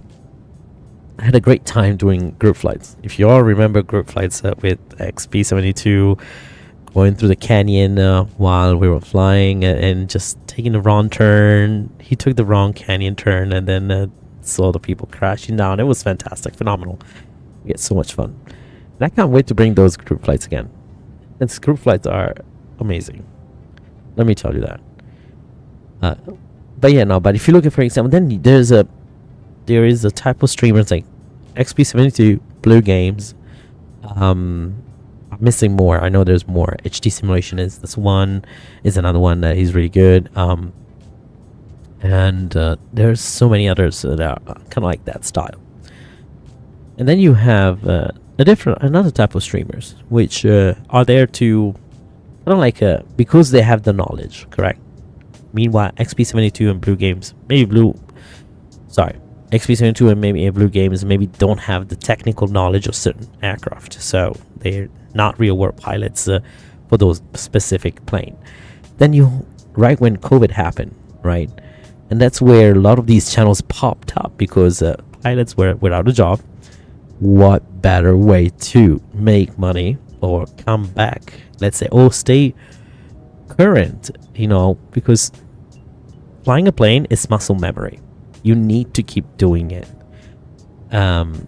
So you need to keep practicing approaches, seeing the pictures on how to land the plane, practicing VORs and ILS and all that kind of stuff. So same thing for the pilot. So now, for example, you have a EasyJet pilot, 320 sim pilot, V1 simulation, 737NG. Who else am I missing? What's the other 737 pilot? The alpaca one. Anyway, all these people kind of like grew up a lot throughout COVID because they had the knowledge, right? And people wanted to see the knowledge.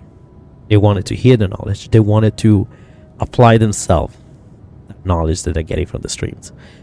So, meanwhile, for example, XP70, I'm not saying that 320 Simpado or everyone else is not, they really engaging with the chat. They are. But it's mostly, there's so much that they can give to the community compared to XP72 and Blue, where it's perfect, like it's a balance on XP giving out something, which is very important for the community, but also the community giving back to XP with interaction, with ideas for streams, right? But I do, there's two different type of streams, and I can clearly see the distinction. There's no one that is better or worse. They're two different styles, and I think probably COVID had this brought one of the positive thing about COVID is actually bringing that different style of streamers, because everyone was just an entertainer, right? It's not, don't even say just an entertainer, but entertain. There was a lot of entertaining happening, right? Where it was more about having a laugh or doing something cool for the views and do something funny or creating a community. But then we were very much lacking on real world pilots that were putting out content. The only one it was that I knew was Alpaca, Mr. Alpaca. 737 sim pilot was, what's his name? I'm drawing blank. He's a big guy, not big guy, like a big channel. Anyway, 737 pilot there. But he was already out there. But then 320 sim pilot showed up, and then EasyJet pilot, and then a 737 NGs, and V1 simulation kind of came up too as well during that time. And all of a sudden now I have a variety of streams. I can watch someone for just entertainment for example, a nice evening in front of my on my couch in front of the TV. I just put Explain 72 or Blue Games, correct? And that's it. But then maybe I want to learn about next week. I'm gonna buy for example, let's say, I want to buy the Phoenix A320 next week. Yeah, but I don't know how to fly it, right? Okay, so who am I gonna watch? Oh, I can still watch XP72. He has knowledge because he's been flying it, and but I'm pretty sure at the same time A320 he took some ideas from, not ideas, but he took the knowledge from 320 Simpado V1 simulation by watching them streaming it first. Because usually these pilots now, the streamers gets the product beforehand, and they can put out a good content, like with a video with all the essential information, how to do this, how to do that, and very much tutorial based, right? You're doing live streams, but what you're really doing is actually watching how they are working that overhead bin, how they're working that MacDo or FMC. That's exactly what you're doing. You are much more, you're listening to what they have to say, right? But yeah, that's a good thing about I think what COVID have done, I think, to YouTube in general. But yeah, no, it's definitely there's definitely a variety. And then so that's all that to say, it's a bit harder now to streamers to come up because the market is getting a little bit saturated with streamers, right? Especially when Microsoft came out, I think everyone just jumped on. You not only you have PC streamers, but you have Xbox streamers, people that have a Microsoft Flight Simulator on Xbox that are streaming, and they, believe me or not, the amount of people that streams their Xbox content, Microsoft Xbox content on YouTube, it's incredible. And sometimes you can't even tell that he's playing on Xbox. Some of the videos out there from the Xbox, our Xbox counterpart streamers, damn, they look good.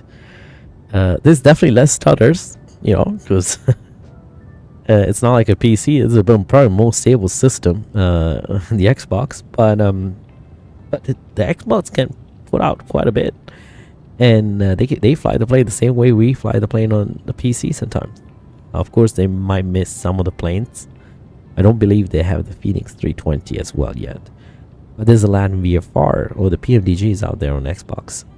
But yeah, so the market is a bit saturated now that Microsoft kind of came out, right? So everyone is on the flight sim, on streaming on YouTube, and that's because also a lot of people lost their jobs, and one way to make up that money, it's go on YouTube, like doing live streams, gaming, and a lot of people have more free time. So there were more people watching YouTube videos. So there was more demand on supply and demand is crazy. Supply and demand, it's it's everything here.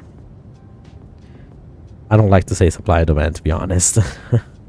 but it's true. At the end of the day, YouTube was super big for me when COVID happened.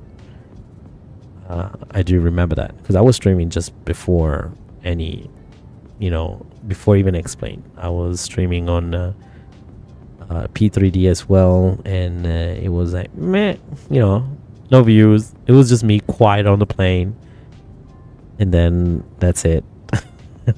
Take off and land, mess up the landing. No one's watching anyway, so it's fine. And then things have changed with COVID. It's just like, hey, okay, I got 2 people watching. Okay. The next week, the 2 people bring 3 more people. The next week, 5 people, right? Now it's 10 people. By the end of the month, you damn have almost like 20 people that you just gain in a month. Oh, 787-8 now they are par to par, 50%. Now whoever put the last 787, now tell me why you prefer the 787 to the 350. That's the question. Fair enough. I mean, everyone has their opinion, and I do agree that both planes are really good. But what makes you think that? What is your idea? Why you think that the 787 is better? For the look, aesthetics, or as a passenger, or maybe you are a 787 pilot? Because in my opinion, I see that's my again. Like I said, I like 350 to look, and for passengers.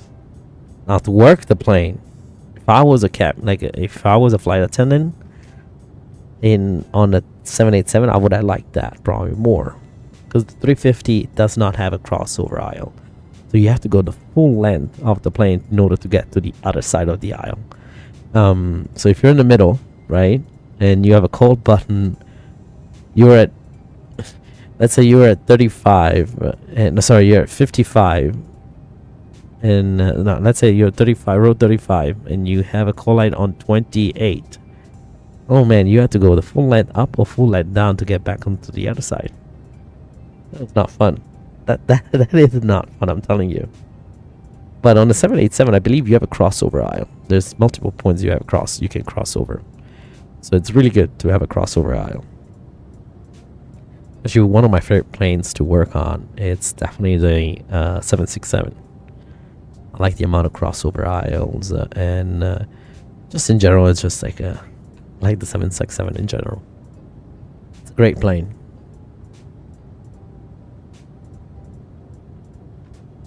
Now, maybe tomorrow, on the next stream, we're gonna see which wide body is actually your favorite aircraft. My opinion, my favorite aircraft as wide body is still the 777. I think nothing beats the 777 yet. Not counting any of the 747 or A380. Those are a different category. I think those are the jumbo and maxi category. It's a 777 on two engines aircraft. The 777 is actually one of the best looking aircraft, and also the plane I like the most, or just in general as a passenger. There we are. Where are we at now? Oh, we're still over Spain. Spain is massive, guys. Spain, it's a long flight over Spain. That's a we've been over Spain for a while.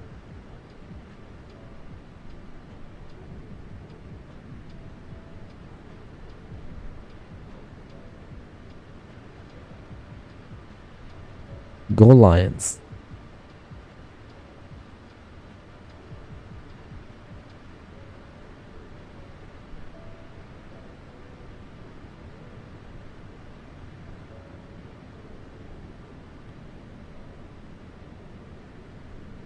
It kind of almost reminds me the Aero Italia livery that we did. Remember on the 737, the 3 lines like that. Kind of screams Aero Italia. Or maybe Aero Italia screams Royal Air Maroc. That's probably what it is. So I don't know if I like the old Royal Air Maroc livery or the new one. To be fair, the old one is clean. It's very royal, the old one. I'm not gonna lie. It just... You can see it's just been... Yeah, it's like, oh, it's Royal Air Maroc. The new one, it's just a little bit too busy. Now, you want to know a busy livery? Oh, I have one for you. I have a livery for you that you're going to be like, where this... Who came out with this livery? Who decided that this was a good idea? Now, they ceased operation, of course.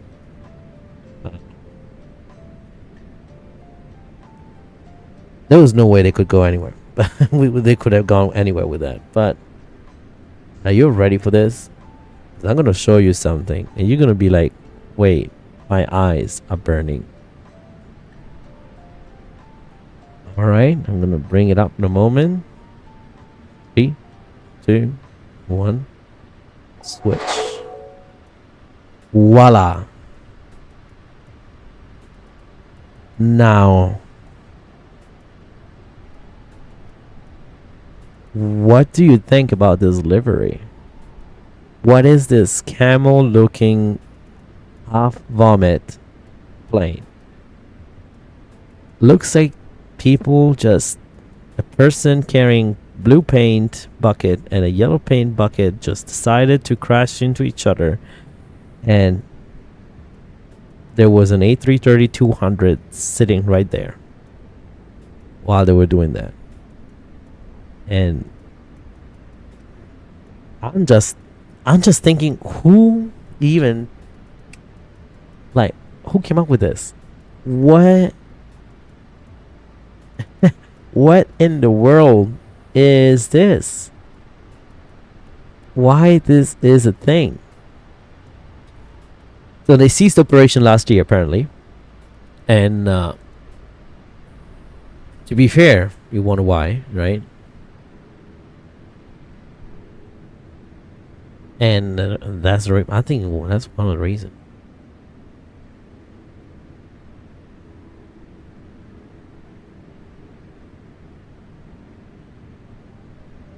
It just look awful.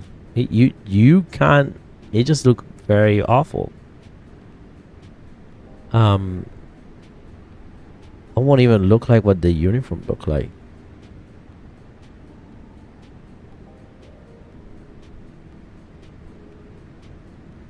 You don't even have a picture. Let me see.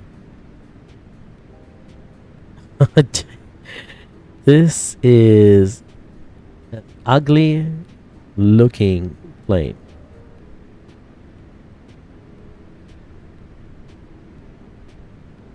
And also this weird configuration of that plane. That's another thing. Let's see.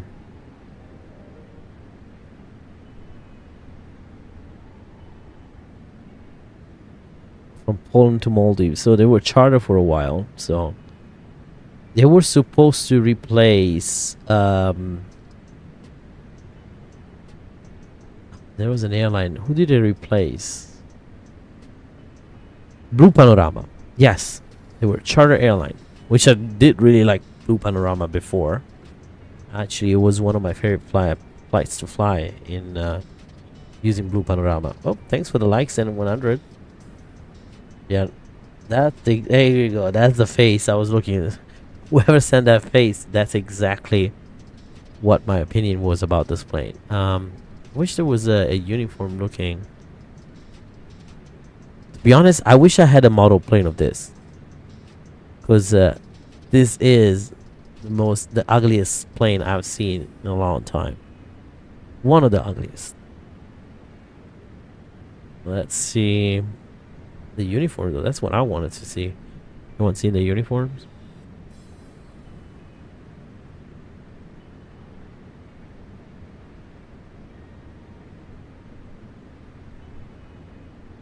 I can't even load it into it.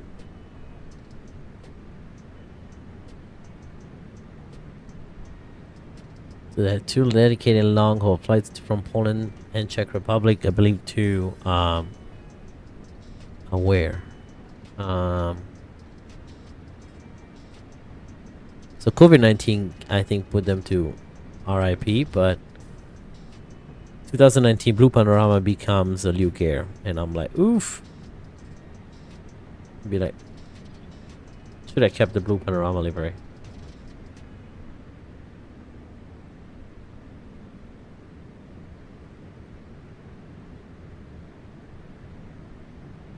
You can't even see the picture. Can't even enlarge them, unfortunately. It's been a long time, probably. No, the uniform were not even that bad if you look at it, though. Look at that. Let's see. Actually, their uniform, it's actually quite decent. They were actually quite decent uniform, except a bit too close to what Ryanair colors are. Ryanair kind of looks like this. Oh, actually, this, except for the hat, that looks exact. If the hat was not there, how would I say? Oh, that's Ryanair, right? But the hat is cool. I do enjoy the hat like that. That's actually pretty cool. The man's uniform is really cool as well. Now, Blue Panorama, this is what I wanted to show you. Blue Panorama.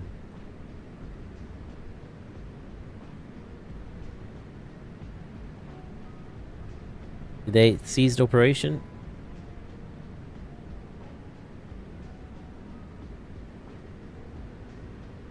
It's suspended all operation, so it's not really. So Blue Panorama, let's see, Blue Panorama entered bankruptcy protection in 2012, so they were already having some issues. 2014 requested to be admitted as extraordinary administration procedure, the abandonment of the compensation procedure to continue in continuity. The management of the airline is left to the company's founder. Blue Panorama confirmed that company business and flights are fully operational. Okay. In 2018, the airline came under fire, as it has been the policy of Blue Panorama Airlines to change significant fees to passenger for minor name changes. Right? Yeah, I remember that. Yeah, the name change. Yeah, you're buying another ticket. You're basically buying another ticket.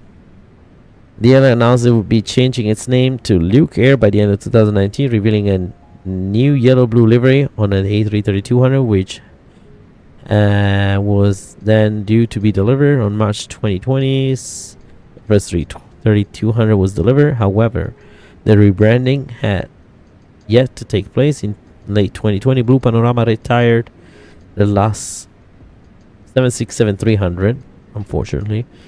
In January 2021, it was announced that the rebrand will go ahead.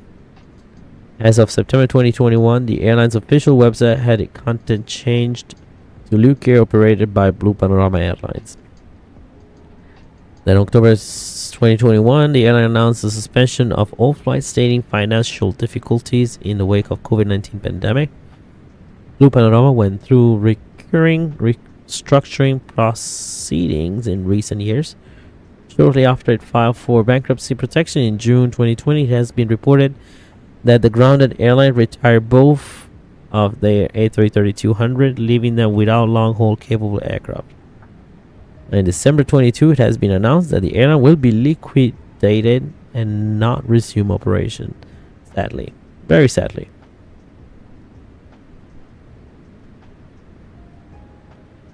They had the A330-200, they never used it basically. A couple times maybe. ATR-72, one of them. 737-300, and I used to love the IXEG flight on the 737-300 with the blue panorama livery. They retired one of them in 2020. Some of them they went to Ukraine International Airlines, so they're probably never going to see that again for a while.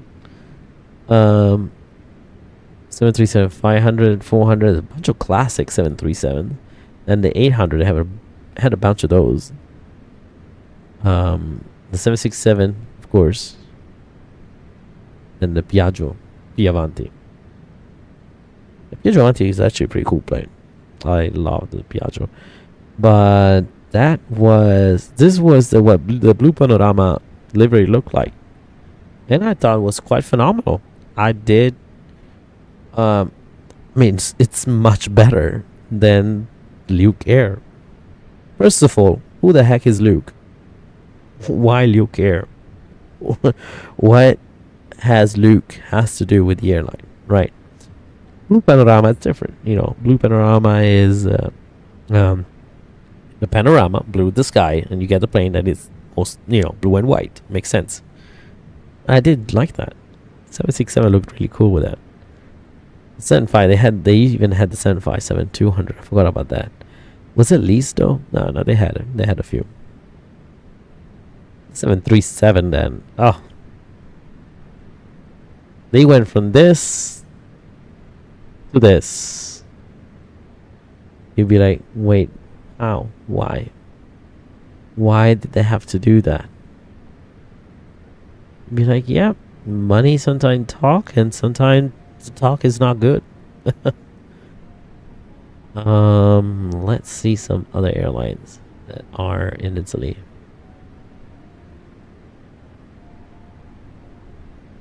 List of defunct airlines in Italy. Holy cow. Yeah, there's a lot of them actually. Yeah, Era. Never seen that. Aeronautica Alessandrina. A private airline. We're discovering some of the old airlines. What is this? Air Mediterranea. ATI basically. What did they have? DC-9s. Basically what the DC-9 is the 717. That's what the 717 was. That's all they have. And that was gone in 2 years. Oh, well, it was merged, I guess, into ATI. I remember ATI, yeah. Aereo Espresso Italiana, which was absorbed by Ala Littoria. I remember that airline.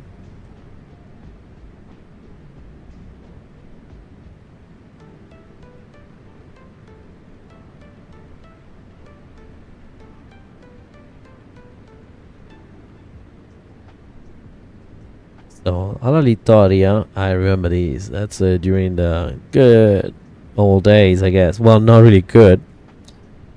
The 1940s were definitely not a good time, but Italy really made some history though in the aviation industry. The Marchetti, the Caproni,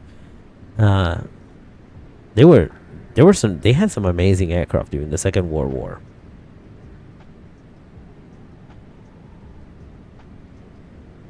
I wish we could fly one of these one day.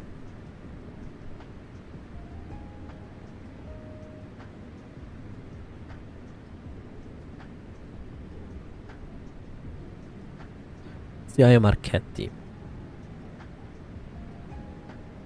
Alla Littoria, that's like the Emperor. Linea dell'Impero. Emperor aircraft. Wow. The famous Italian Empire during Mussolini. Not that fan. Did not go that well, huh? Let me see this. What is this? Aerotirrena. Aerotirrena. Aerotirrena only lasted 5 years, and they had a Yakolev.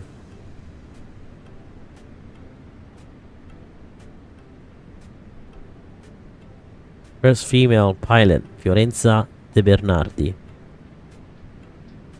First female spy from commercial pilot from Italy. Oh, she looked good. She looked very sweet. She looked very happy. Well,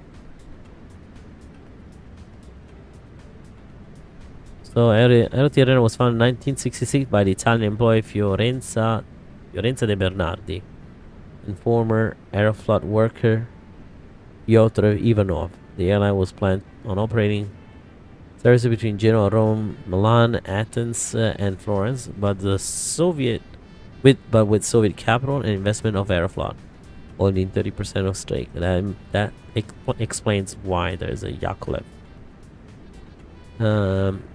Aerotirrena finally consolidated as an important company and grew, with passenger number increasing year by year. But however, the strong pressure and competition by Alitalia in the regional routes finally forced Aerotirrena to cancel its service in 1975. In the aftermath of Aerotirrena bankruptcy, of Bernardi and Ivanov founded Avio Ligure and obtained a contract with Aeroflot to lease to Avio Ligure the 3 Yak that had been leased. Okay. I guess they came back with a different name. Air B. I remember Air B. I totally remember Air B. 2008. It did not last long. Only 1 year. Air Columbia. Oh yes, this is the one with the cow-looking plane. I think Luke here took some idea from it. I think Luke here looked at this and be like, how can we make it worse? Because at least this was cute. It was awfully cute. You know, clouds. Makes sense. They didn't last long later, huh? And then, oh, Air Europe. I remember Air Europe. That is from a British company, I believe. They did the same thing that basically a Blue Panorama and Neos and some these charter airlines were doing. Air Europe and Air Europa, they have some similarities. It's possible that the new Alitalia will use Air Italy in an airline which Alitalia... No, never mind. Well, what else? Oh, yes. I remember them. Air Italy. That went from Air Italy to Air Italy. Oh, man. That was the merger between Meridiana Fly, former Meridiana, to Air Italy. And that's formed by the merger of past Air Italy and Meridiana. I actually flew at Air Italy. I did, and I enjoyed their service a lot. I thought their plane was great. I thought their service was great. They were one of the very first operators of the 737 MAX 8 before the whole MAX 8 went kaboom. They also, I think, were the very first operator of the 787, but they never got it. I think it was standing somewhere over there. They painted it and then they stopped it. They were like, no, we cannot. Too bad. It was bought by, I think Qatar had it for a while. We need to look into our flight time. Oh, we need to land soon. We're getting close. We're passing over Gibraltar right there. I'm going to brief the approach. We're landing in 20 minutes. Okay. We have Air 1. I remember Air 1. They still have a livery on Alitalia. Air 1 City Liner became Alitalia City Liner. Air Sicily. Air Sicilia. That's cute. Damn, I forgot about Air Sicily. Air Valet. I remember this. Where were they based? I forgot. Rimini. Yep. Turin, Aosta, when they were flying to the smaller airports in the north over the over the mountains. Air Umbria operated. Holy cow! They had the DC-3 all the way till 2000. When? 2014. Air taxi service on the DC-3. Can you imagine? In 2014, you'd be like, "Hey, I'm taking an air taxi," and they show up with this and be like, "An air taxi where? Back in time." Alla Littoria, Ali Giulia. That was what? The Fokker? Nord 262. Okay, that's a British plane, looks like. Alisarda is what became Meridiana. They used to have what? The DC-9, I believe. That's some history here, guys. There's some good history here.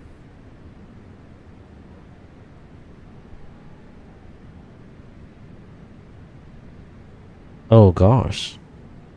Ali Sud. What a bad looking plane. I can't believe this was even flyable. Hey, Fly Guy, welcome aboard. Stopping by. Hope all is well. Oh yeah, everything is fantastic. Thank you for tuning in, my friend. Welcome aboard. We are actually getting ready for land. We are landing in about 25 minutes, actually. As a matter of fact, I should check that now. Because I think we are, we're getting close to the top of the descent. We're at 83 miles. 49, so that is in 10 minutes.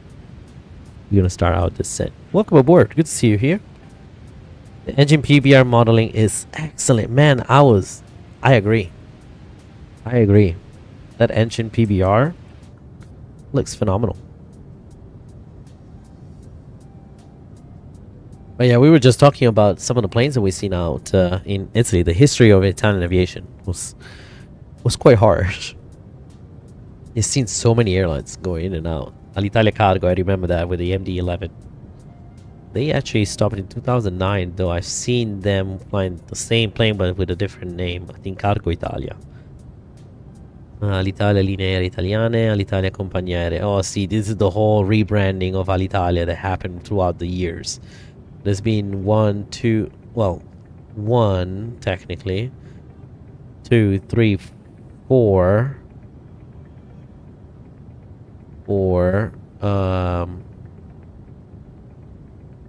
almost like 6 with the latest, basically 5 or 6 rebranding of Alitalia. Alitalia went through different damn names, so many. I don't know which Alitalia livery you like the most. This one, which is the latest Alitalia, latest before the cease of operation. Then there was this one with a tail like this, nice sleek. I actually like that one. And then there was this one with the radar, the old school Alitalia livery. And that one, yeah, still Alitalia. And then they got Ernest. I forgot about Ernest. Mr. Al, welcome aboard. Good to see you here. Glad to have you on board. Aerofly. I flew with Aerofly as well. A couple times. I'm trying to see if there was still, this is one of my favorite looking liveries. Little cow, flying cow, I called it. I wish you can see the McDonald's special livery. The Italian Postal Service has their own airline. Still has. Oh no, they're gone actually. Renamed as Poste Air. My Air. I remember about My Air. Ocean Cargo. That's I've never seen that before. I was trying to find that little airline. That's another old Alitalia that I remember. Windjet. Oh yes, from Catania, Sicily.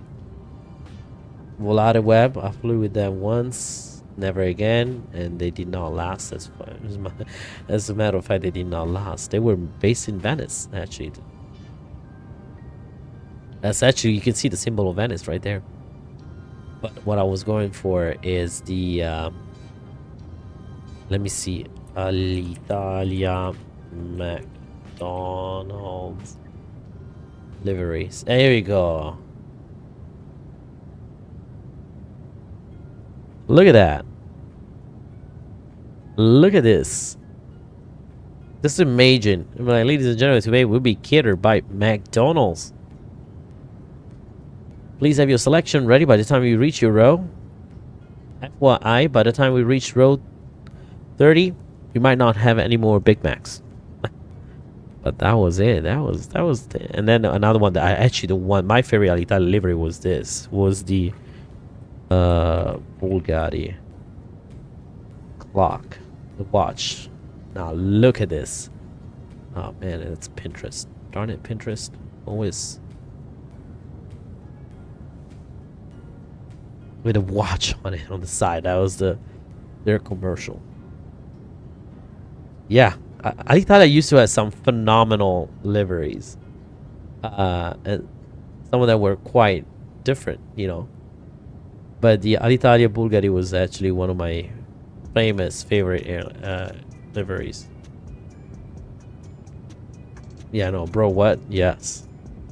And then there was another one, the Baci Perugina, Alitalia Baci, which is their 747 was painted quite a lot. Look at that.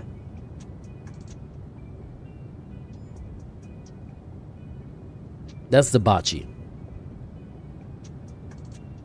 That is the Baci. It's basically means kisses, and that's the chocolate, the kisses, like your American kisses. Anyway, we need to get ready for landing. We need to start descending soon, if not now. Let's see.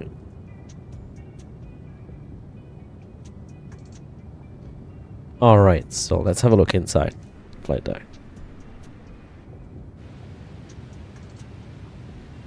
All right, so we are still requested item is not in database. I don't know when that happened, but we'll clear that.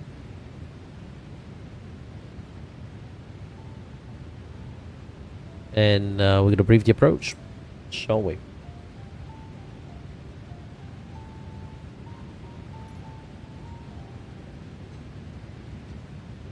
Alright, so we're going to be using this approach plate for our arrival. This is going to be the arrival into Casablanca, Morocco. 201 Alpha. The 201 Alpha, it's, we need to remember, speed 250 below 100, flight level 100. Well, that's well known. Everyone knows that. What else? For 35 right, 201 Alpha for 35 right. So 198 degrees tracker Dira. The intercept the SLK radial 46 inbound to Bismi, intercept the RBT radial 200 to Godpo, and intercept the SLK radial 81 inbound to Kotak. Now, none of these we don't have to add. We're just going to follow, not the radio. We're just going to do RNAV on this. Since we do have that capability, but this actually is one of the approaches you can run without RNAV, without a GPS. You can fly this whole arrival just using your VORs. But we're not doing that because we are not masochists. We are not trying to complicate our lives. When we have the items, why not use them, right? So that's the arrival. Then you have the initial approach with 35 right. This has 3 charts basically that we need to keep in mind. So we're coming from Kotaga, correct? Yeah, that's our initial approach, by the way. We're not looking at this, I believe. Now I have my doubts.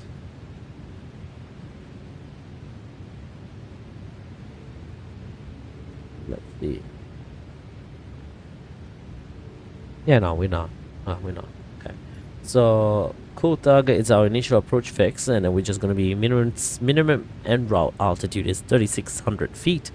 261 degrees over SLK. We're gonna turn inbound for our ILS. That's where our actually approach, final portion of the approach will be. 8 is 126.3 frequencies will be on monitor Unicorn 122.8. We do have in case approach 119.9. Wrote it down 118.5. Wrote it down as tower and ground 130.6. Minimum sector altitude the SLK VUR in case we need to do any holdings. 3,800 between 020 and 255 radials, and then 3,300 on the other sector. SLK DME is required, but we're not gonna use VOR right now. We're gonna go use the GPS approach. GPS approach. Well, we're gonna use the RNAV on our system. What else? ILS Cat 3, 35 right. 1 to 6. We already looked into that because this is the continuation of the first one. Actually, this is, now sorry. Here we go. Now we got it. Now that's the approach plane we're looking at. Localizer. It's on the frequency 109.9. A final approach course 345 degrees. So we're gonna write those down because we're gonna be using them. So I'm gonna write it down and then edit and double check. 345 degrees. 3 refer to minimums. We're gonna check those now. Airport elevation 656, runway elevation 656. This airport is damn flat. It's flat as it could be, pancaked to the ground. Sector altitude we already discussed about that. Altitude set by 8 hectopascal. Runway elevation is 24 hectopascal. Transitional level will be transition altitude 4,000, correct? So the transitional level is transition altitude minus open parentheses run QNH, sorry, 1013 minus the QNH, which in this case we're gonna find out, times 27.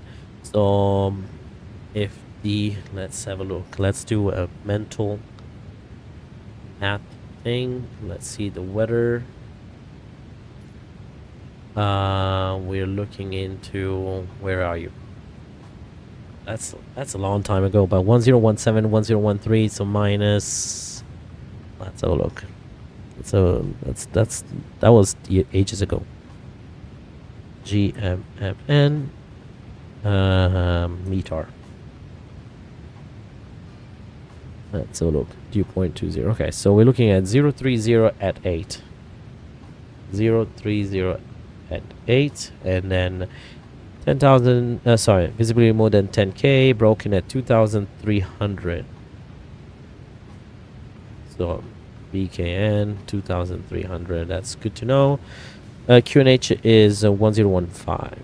There you go. That's a bit different. And then temperature is 20.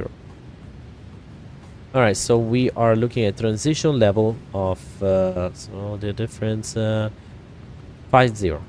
That's easy. That's easy peasy actually. Oh, we need to descend. It's time for our descent VNAV path, yeah.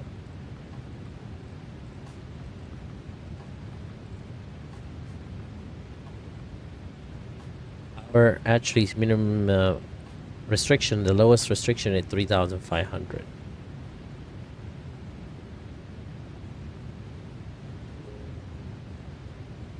Ladies and gentlemen, we start our initial descent into the Casablanca area.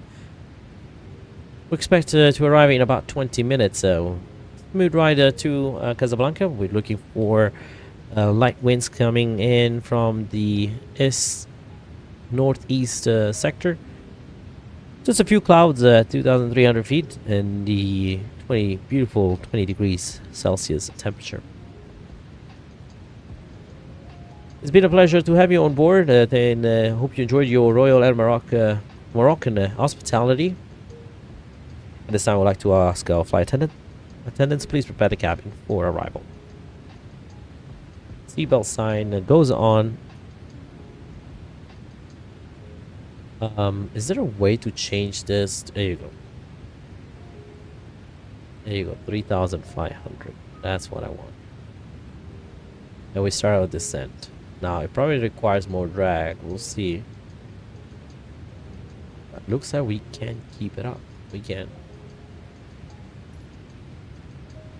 All right, so let's continue briefing the approach. By the way, also let's have the checklist here. Checklist.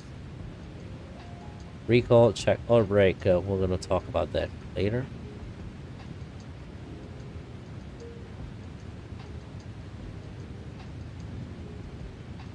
Okay, so special aircrew and aircraft certification required for what? What for?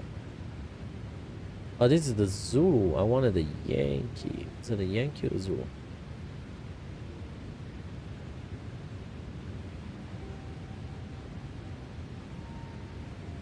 Oh wow, to do the cat too. Okay, that's only for, that's why.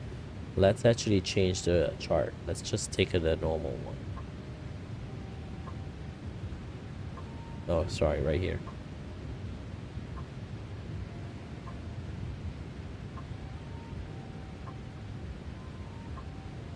There you go. We don't, visibility is more than 10. So is this still the Zulu? There we go. Same thing. Decision altitude, we'll check on that. Let's see. Missed approach. Where you at? Racetrack restricted to maximum 140 knots. Okay, just in case. And cat A and B 200 knots for C and D. So we are in this category. We're not doing any racetrack. We're not doing the racetrack into the missed approach here. So missed approach, climb straight ahead on the Noiseux NDB. Wow, still an NDB, huh? Then turn left onto 255 degrees from the Noiseux NDB and proceed to Birvo, climbing to 4,000 or as directed. Okay. So keep that in mind here in case we need to do that holding. 200 knots for us. Okay. So we're looking at C 871 or 215 on decision height. So we're gonna go to the since we have the capabilities, we need to bring the speed brakes up a little bit. See if that will help. Yeah, definitely looks like it helps. Now barrel, sorry. Let's do 215. Oh shoot, a bit.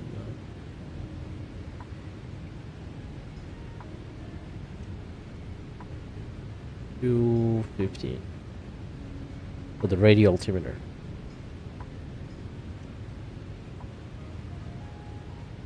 We're doing a precision approach, so. Oh wow! How did you go from 190 to 1000? That's the one thing I never understood, though. All right, speed brakes. 250. Let me just do this. You went to 2,000 something.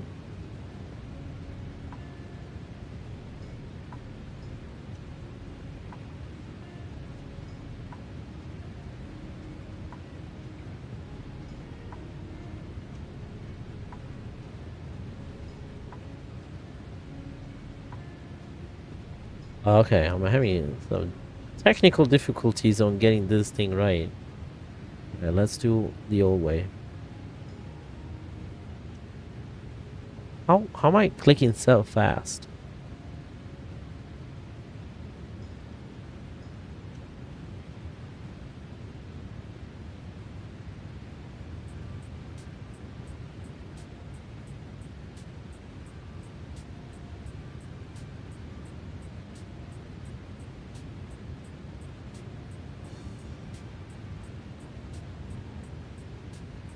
There you go, finally 215. Wow, that was painful. That was painful. With laughing emoji, someone out there. Okay. Let's have the CD over here, actually. Okay, so we're gonna go ahead on progress. Okay, init ref. Okay, landing reference though. Flaps full. Lovely. 148. Looking at VRAP of 148.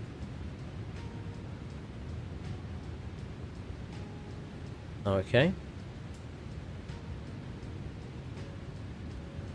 What else do we need to look? Let me see. Nav radio. ILS set to 109.9345 set on the box here. We do have SLK as well. Or a missed approach. Approach brief is done. Landing data auto brake. It's set to 3. It's probably too much. 3 is probably a bit too much, but it's okay. It's alright.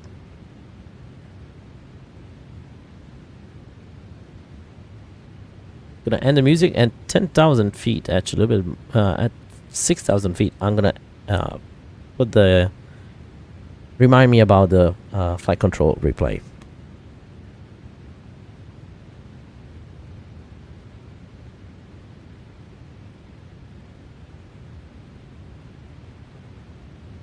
Alrighty. Oh, one more like away from 10. Come on. One more. One more. All we need. One more.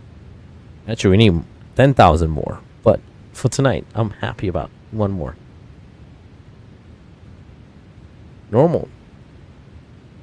Approach, we'll talk about that in a moment. In the meantime, we also have to put what was the QNH? 1015.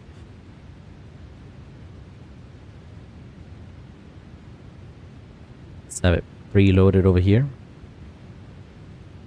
We just have to click it once we passed flight level. What did we say it was? 80, I believe. No, 50. Oh, and I closed the thing. Of course I did. Alright, don't forget, let's put this to on the system.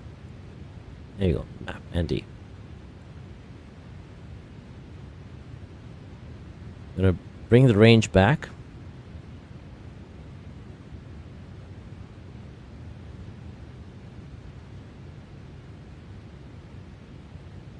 Everything looks fine. Have a look here before we land. Hydraulic especially. Green lines, okay. No, none of that. What's that? Alright, lovely. So I'm gonna keep this on my init ref and nav radio over here.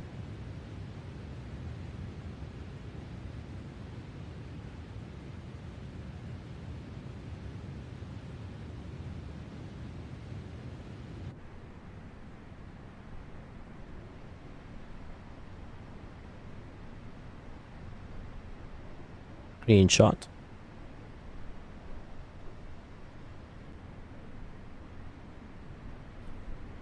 Looking beautiful down here.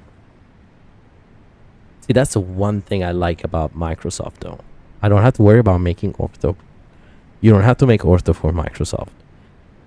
And unexplained, that was a lot of work.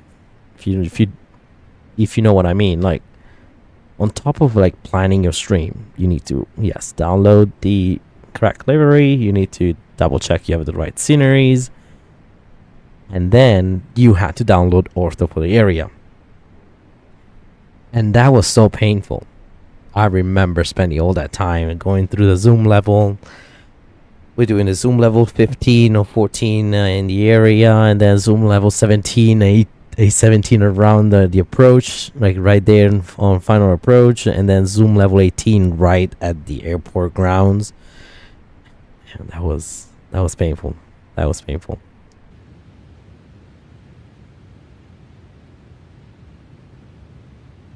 None of that now. None of that. I love the engine vibration, by the way, and the wing flex. right when we set it, little wing flex in there. Had to keep an eye on the altitude here. We are reaching.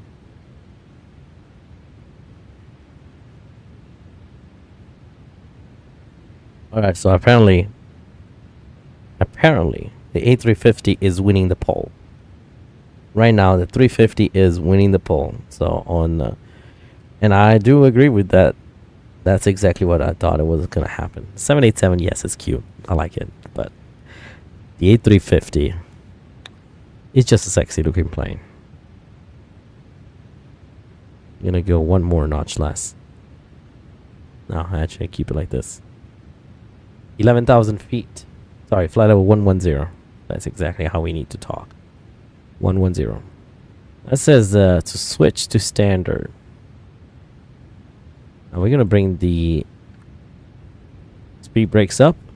It will allow us to get to the speed that we're looking for, which is 240 knots with the arrival. Remember, the restriction was for 250 below 10,000. We have another restriction here, 240 knots. I'm going to keep those a little bit up. 250, there you go. It should be able to descend a little bit faster now. So far, this plane is acting pretty well.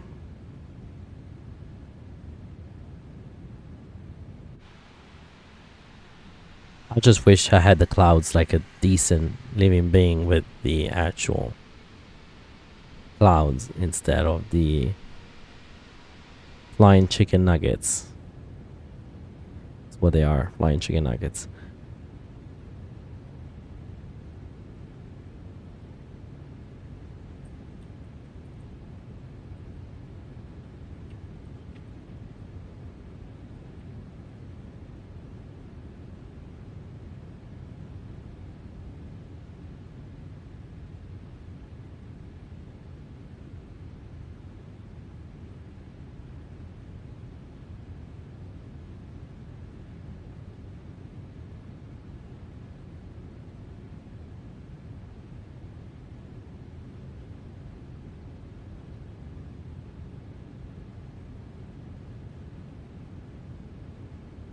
Alright, yeah, transition level is 50, that's correct. Oh, my formula is still good. I still remember all the formula from when I went to aviation. I went to an aviation high school in Italy, so we were doing air navigation, we were doing air traffic controlling. Actually, most of my classmates are in the Milan radar or Rome radar or in the Malpensa Tower, Linate Tower, so most of my classmates. Some of my classmates actually now work for airlines. In two of them in EasyJet, one of them in Wizz Air, the other one in Ryanair. And then I have another one that it works on an ATR. Not sure what airline is that. And then I have a bunch of classmates are two or three classmates actually. They are commercial pilots for helicopters actually.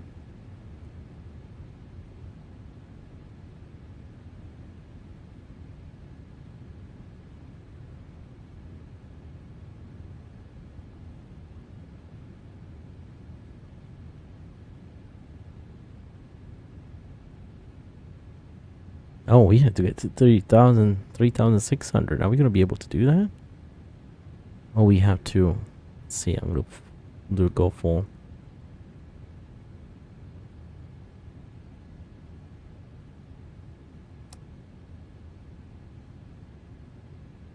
Flops 1.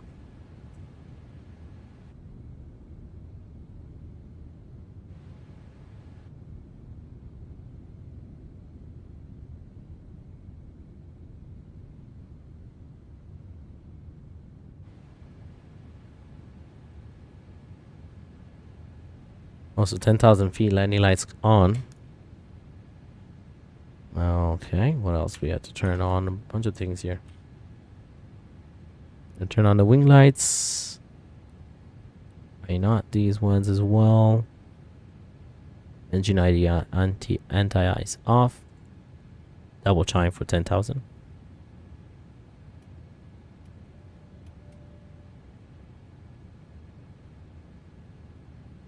And that's it.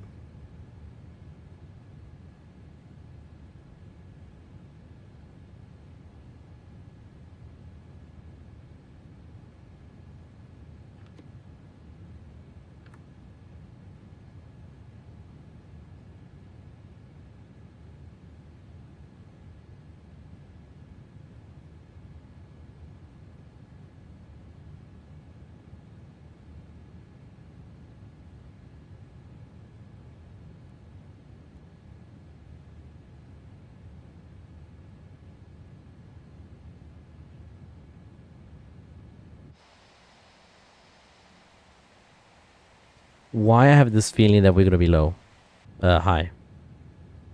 As a matter of fact, let me just do.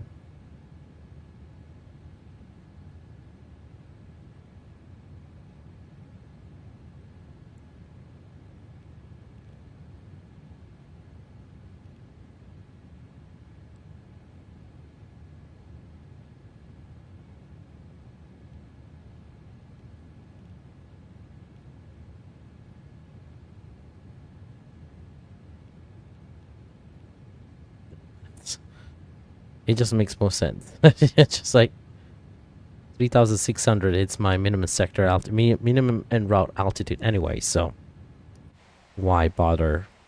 You know, going so slow when there's no traffic in front of me, no traffic behind me. I can just go as fast as I can. And matter of fact, let's just do vertical speed.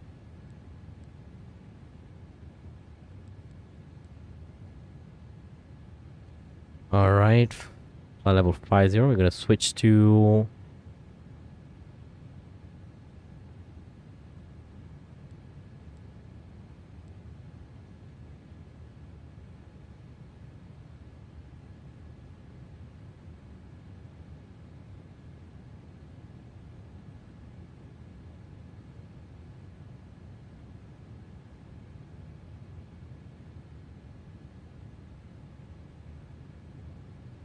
let's bring some of these actually that will help to keep the speed down.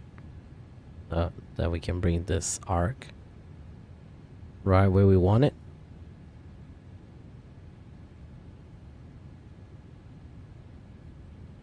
All right, transition level. So we switch it now into 1009. Sorry, 1005. I'm gonna do the same thing, 1005 over here on this on my standby instrument. 1,000 to go.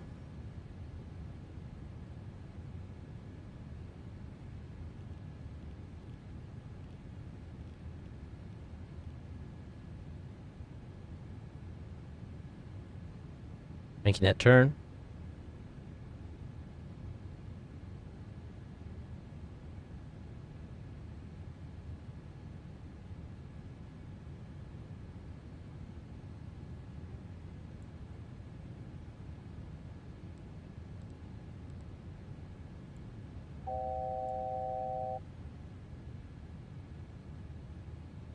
Flops. Flops 15. Speed check.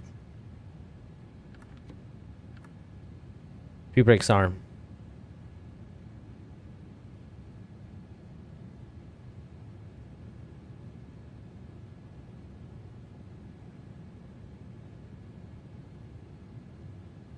Alrighty.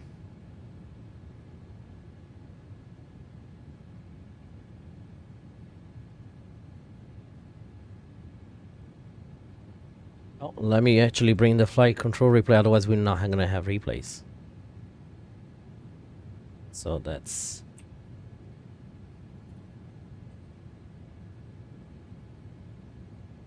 right, it's recording. Good. Who said visibility 10? Okay, I see the runway.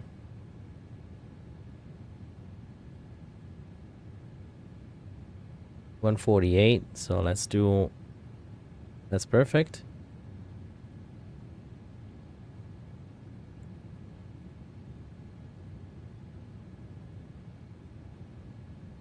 Okay, so still singular. Flaps 20. Speed check.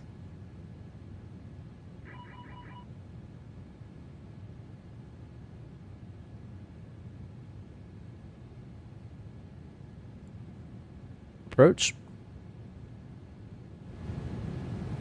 Gonna bring the everything up.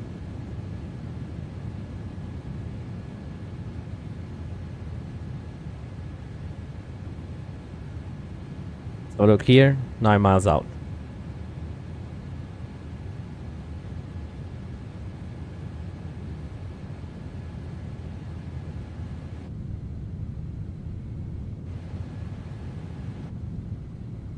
The visual with the runway. Full flaps, landing gear down.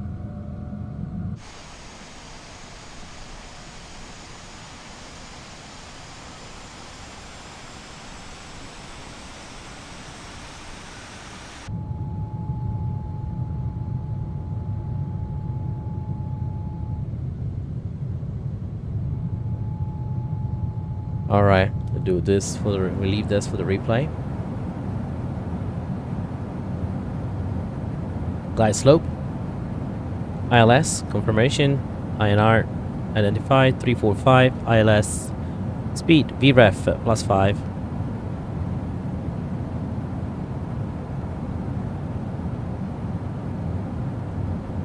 Full flaps. Double check. 148.30 flaps 30. Cross. Checked. Speeds and altitude. Radio 215. 215. Check. Visual with runway.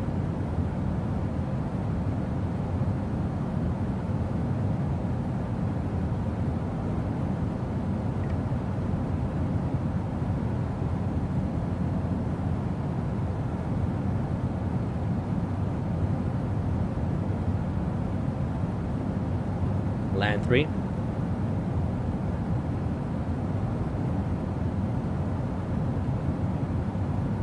On the path. 3000. 153 on the speed. Looking good.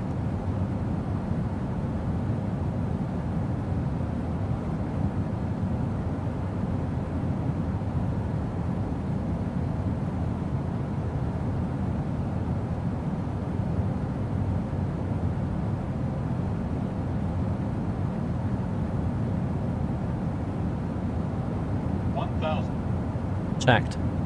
980 radio altimeter alive.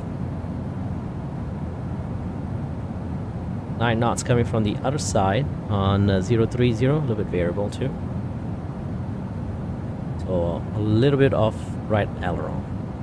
So we're gonna correct that 9 knots crosswind there. You can see actually doing it.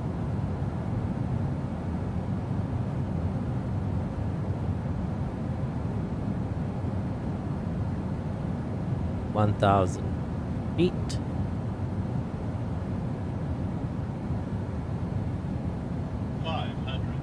Checked. Oh, as soon as I did that, there you go. Let's dot to dot.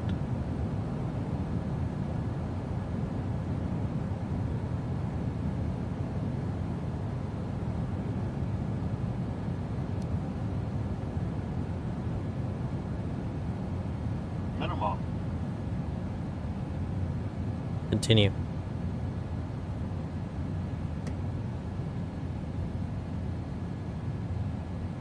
$50, $40, $30, $20. Over flare.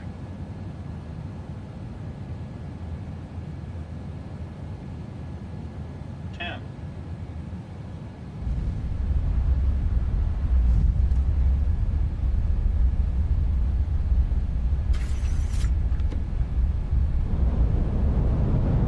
Darn it, that over flare.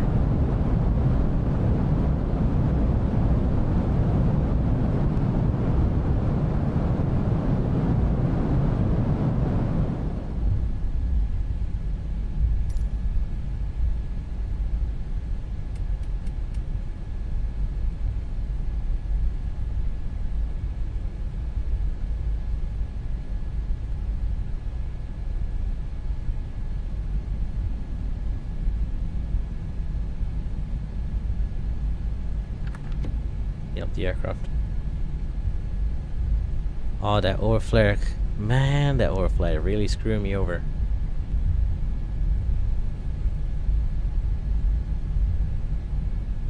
Clean up the aircraft once we leave the runway.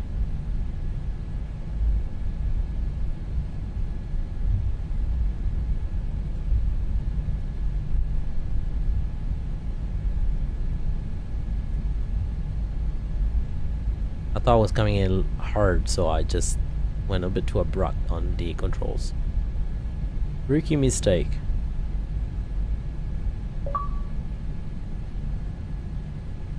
"35 season star land, 25 different star airports shown on." Oh wow, I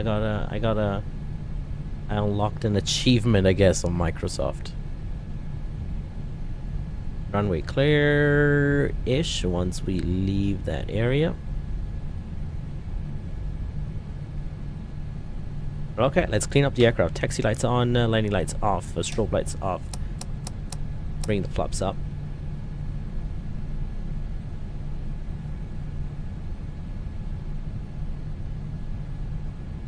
APU run.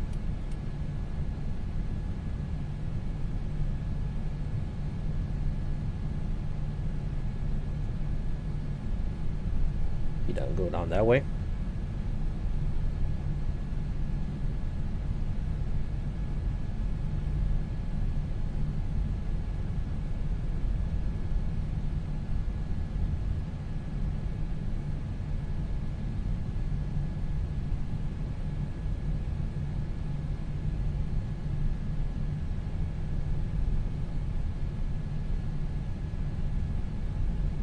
The GSX has to offer me.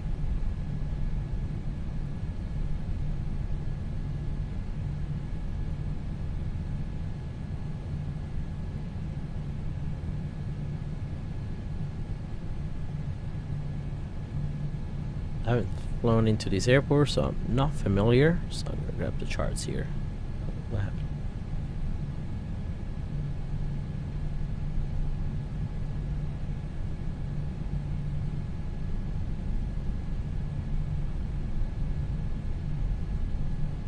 So we're looking at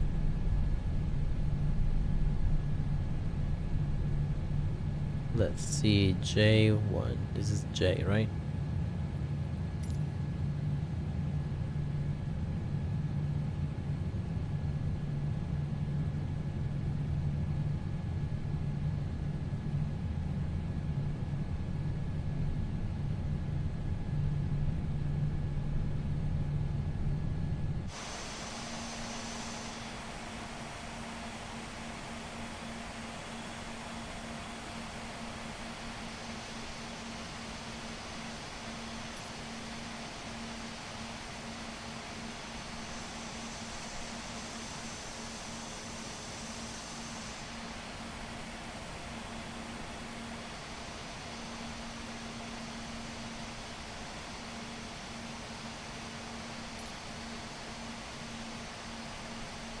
So look, we're taking this plane out, this GSX, so we can get the Marshaller. Can still make J1 though. Where the heck is J8? Let's do J8. Available soon.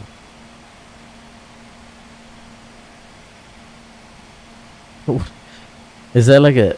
It's funny, like a. Save dock, I guess. The requested position is already assigned to another aircraft.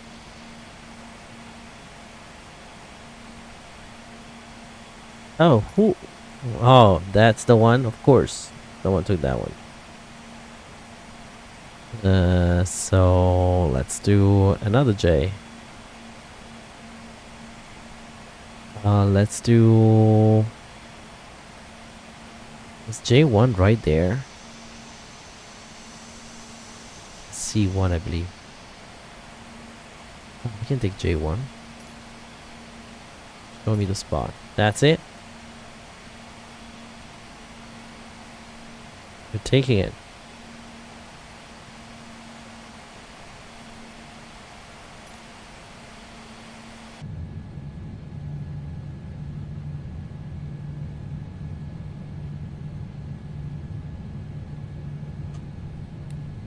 Your taxi lights off.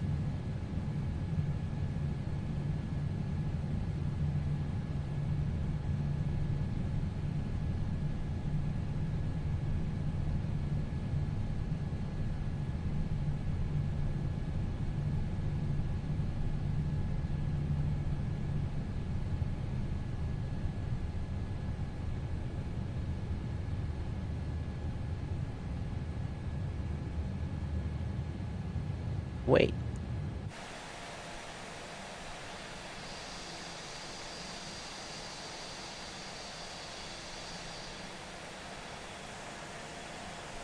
Which one is J1 now?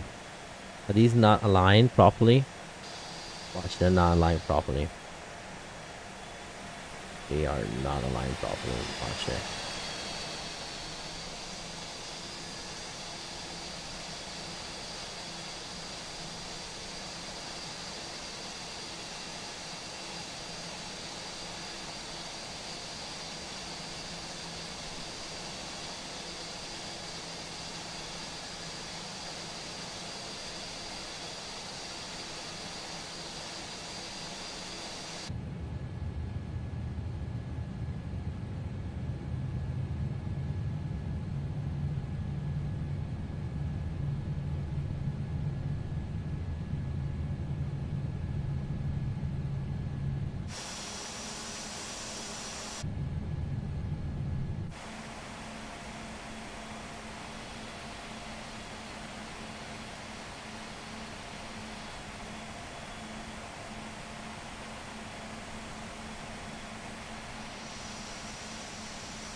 I think it's this. That's it, right?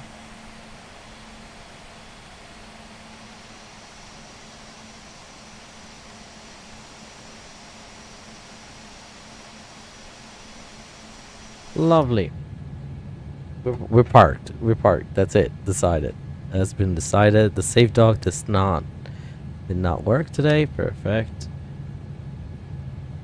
Alright, APU control 7. Let me see. APU is available. No, not yet. Oh, agent is on. Okay, perfect. Let me see over here. APU is running. Engine shut off. Fuel control cut off. Looking for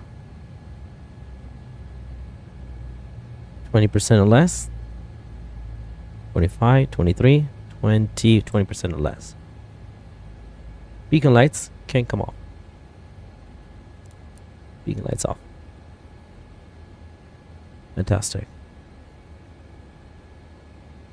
Let's see what GSX has to say about my parking spot. Probably be like,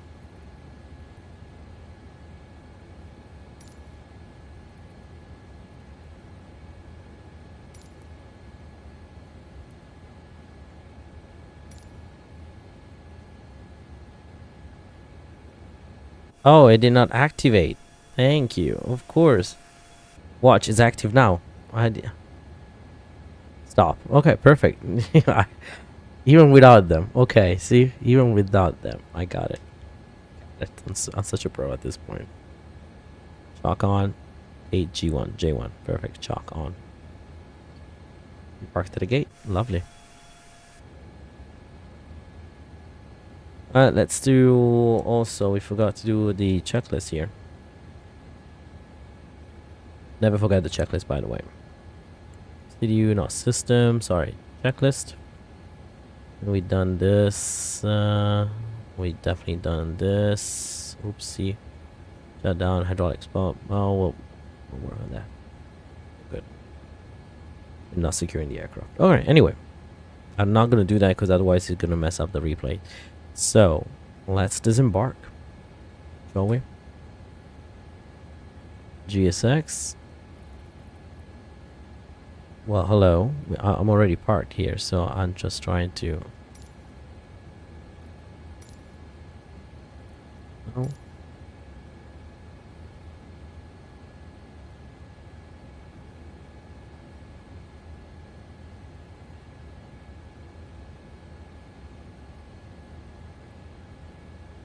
Parking brakes are set. Alright. Free this parking from AI. No. Change your request for revoke parking services. Show me the spot. Change facility. How do I do this?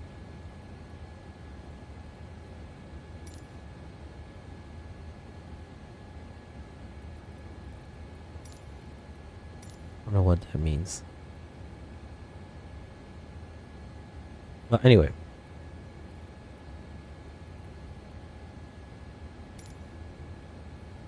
Be just easier. Just do this. Deplane.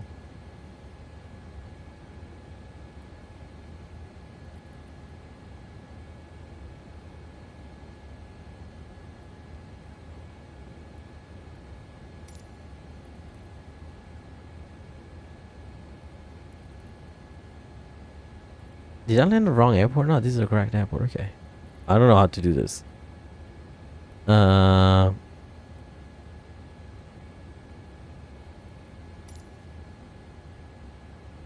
How do I get the jet bridge?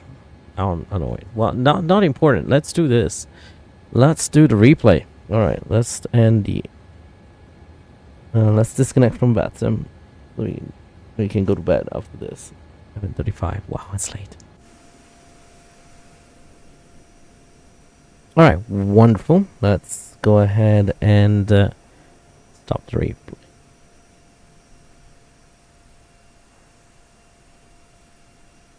Well, let's see the landing rate. 267.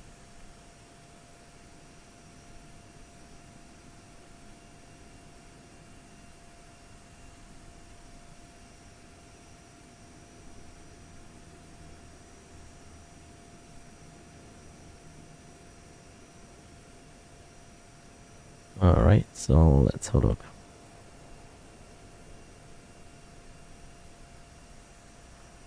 Let's load the flight. There you go. Let's see that massive float that we had. That was a massive float.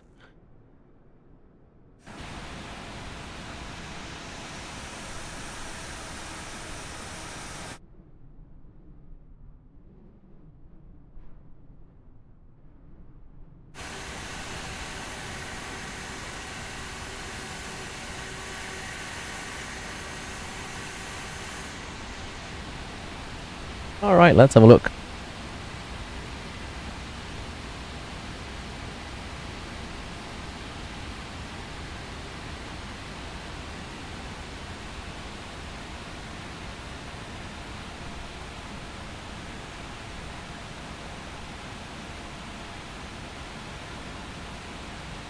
I was perfectly aligned, and then I overreacted. I thought I was going to smash it down. Never. Next time, I'd rather have a hard landing than what I just did. Beautiful approach, though. I like to see that. It's cute. Like, it's very cute.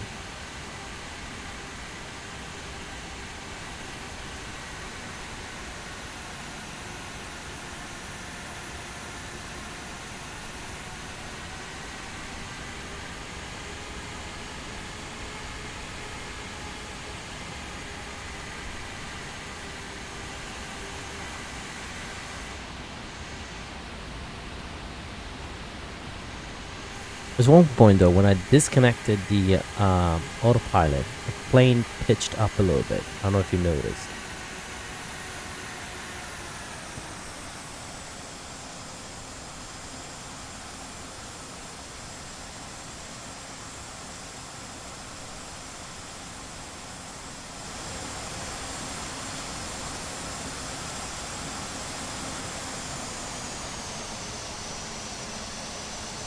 Ah, double overflare.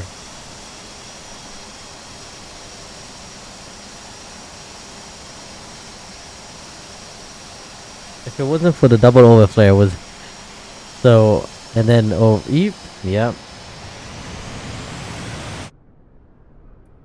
Oh, what did I press? No. Oh, wow.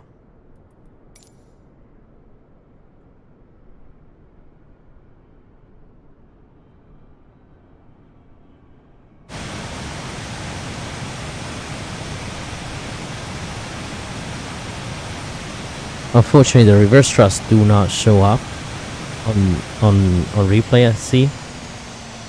Well, they struggle to show up, but yeah, they don't show up. It's okay.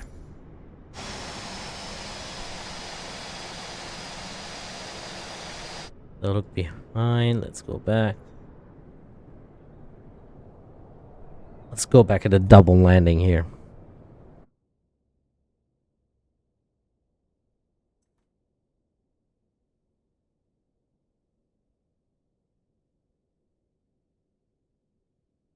All right.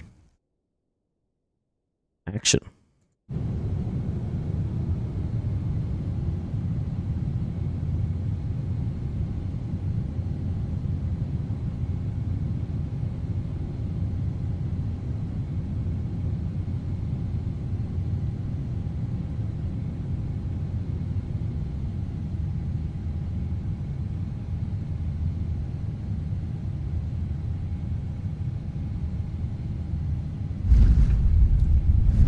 See, the second or third, fourth flare actually was a pretty good one.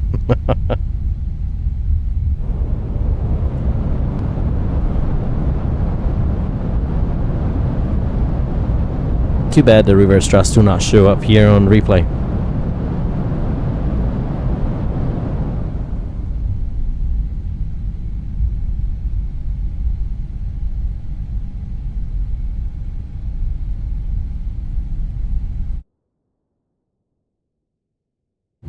So look on the other side. I don't know if it's this side better. At least over here you have the view of the airport.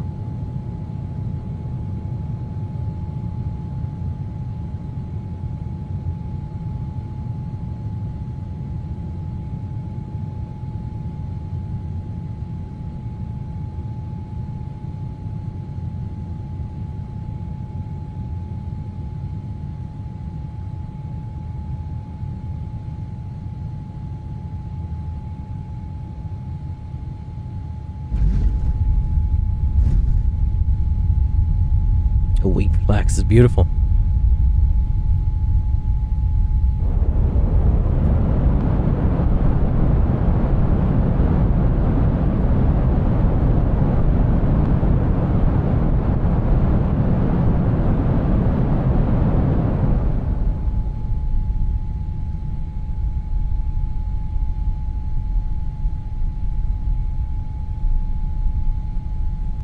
That was a beautiful wing flax though.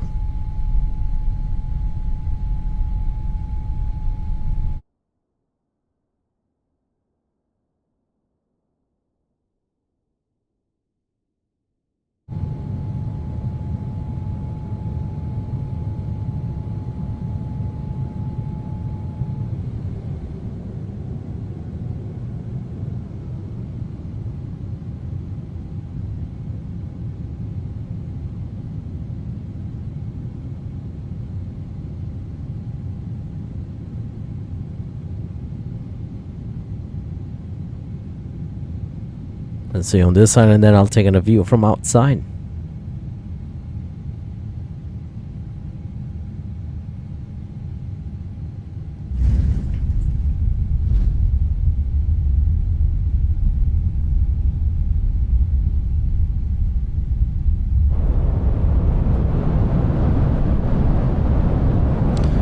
Alright, let's have a look from outside this time, shall we?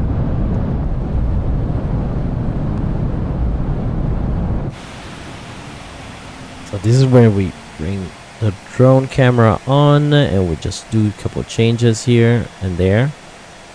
So this, no more, no mas. And speed up here.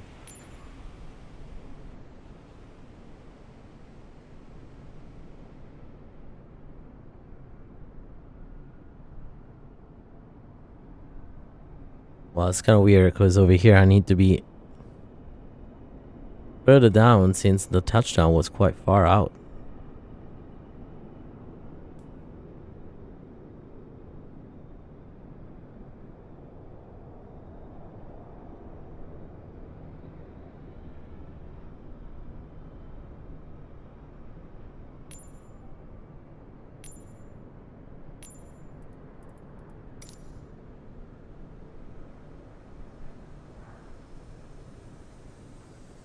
overflare there.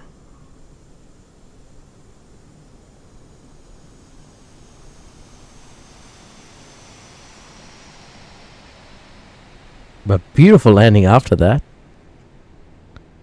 Oop, down into the grass.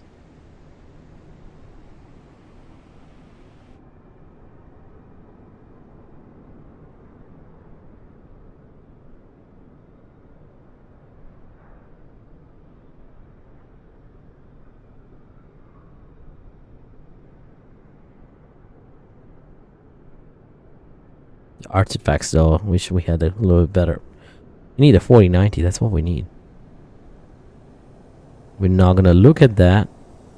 And we're not gonna look at the second floor. I was about to go around there. Beautiful. Beautiful, beautiful, beautiful. Now one more view here. Again, right here.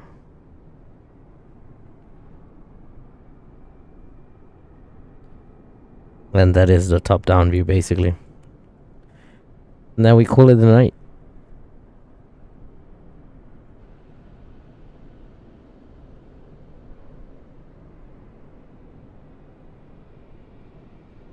Let's do also drone speed on rotation here.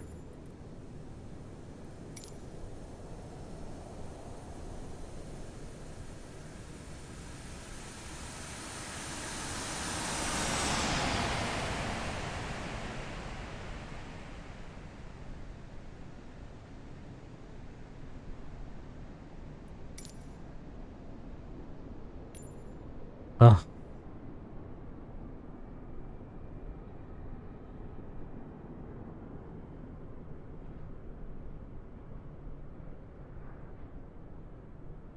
There you go.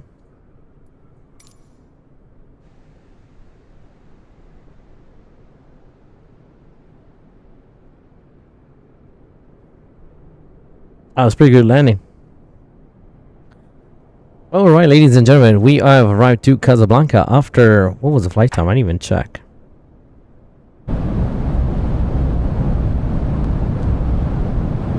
Flight time today was 59:35. Oh, that's still going. Took us... how long it took? Just short of it. Just literally 2 hours and 50 minutes, something short like that. Alright, thank you so much for joining us today. Once again, make sure you leave a like and a subscribe. Hit the little bell button on the side so you can get a notification every time I go live. That being said, there is a link in the description down below. Please go ahead and join the Discord channel. You can find a little community you can interact with and give a suggestion or future ideas for streams and routes. And whatever you want to ask me, feel free to ask via comment down below or in the Discord as DM or in the general chat. This is AviationMN. It was a pleasure to have you on board today on this stream and on this flight, Royal Air Maroc 765 from Paris Orly to Casablanca. Thank you so much for everyone that supported me, that all the likes and new subscribers and everyone in the chat. Once again, we'll see you next time. And thank you for watching the live stream today.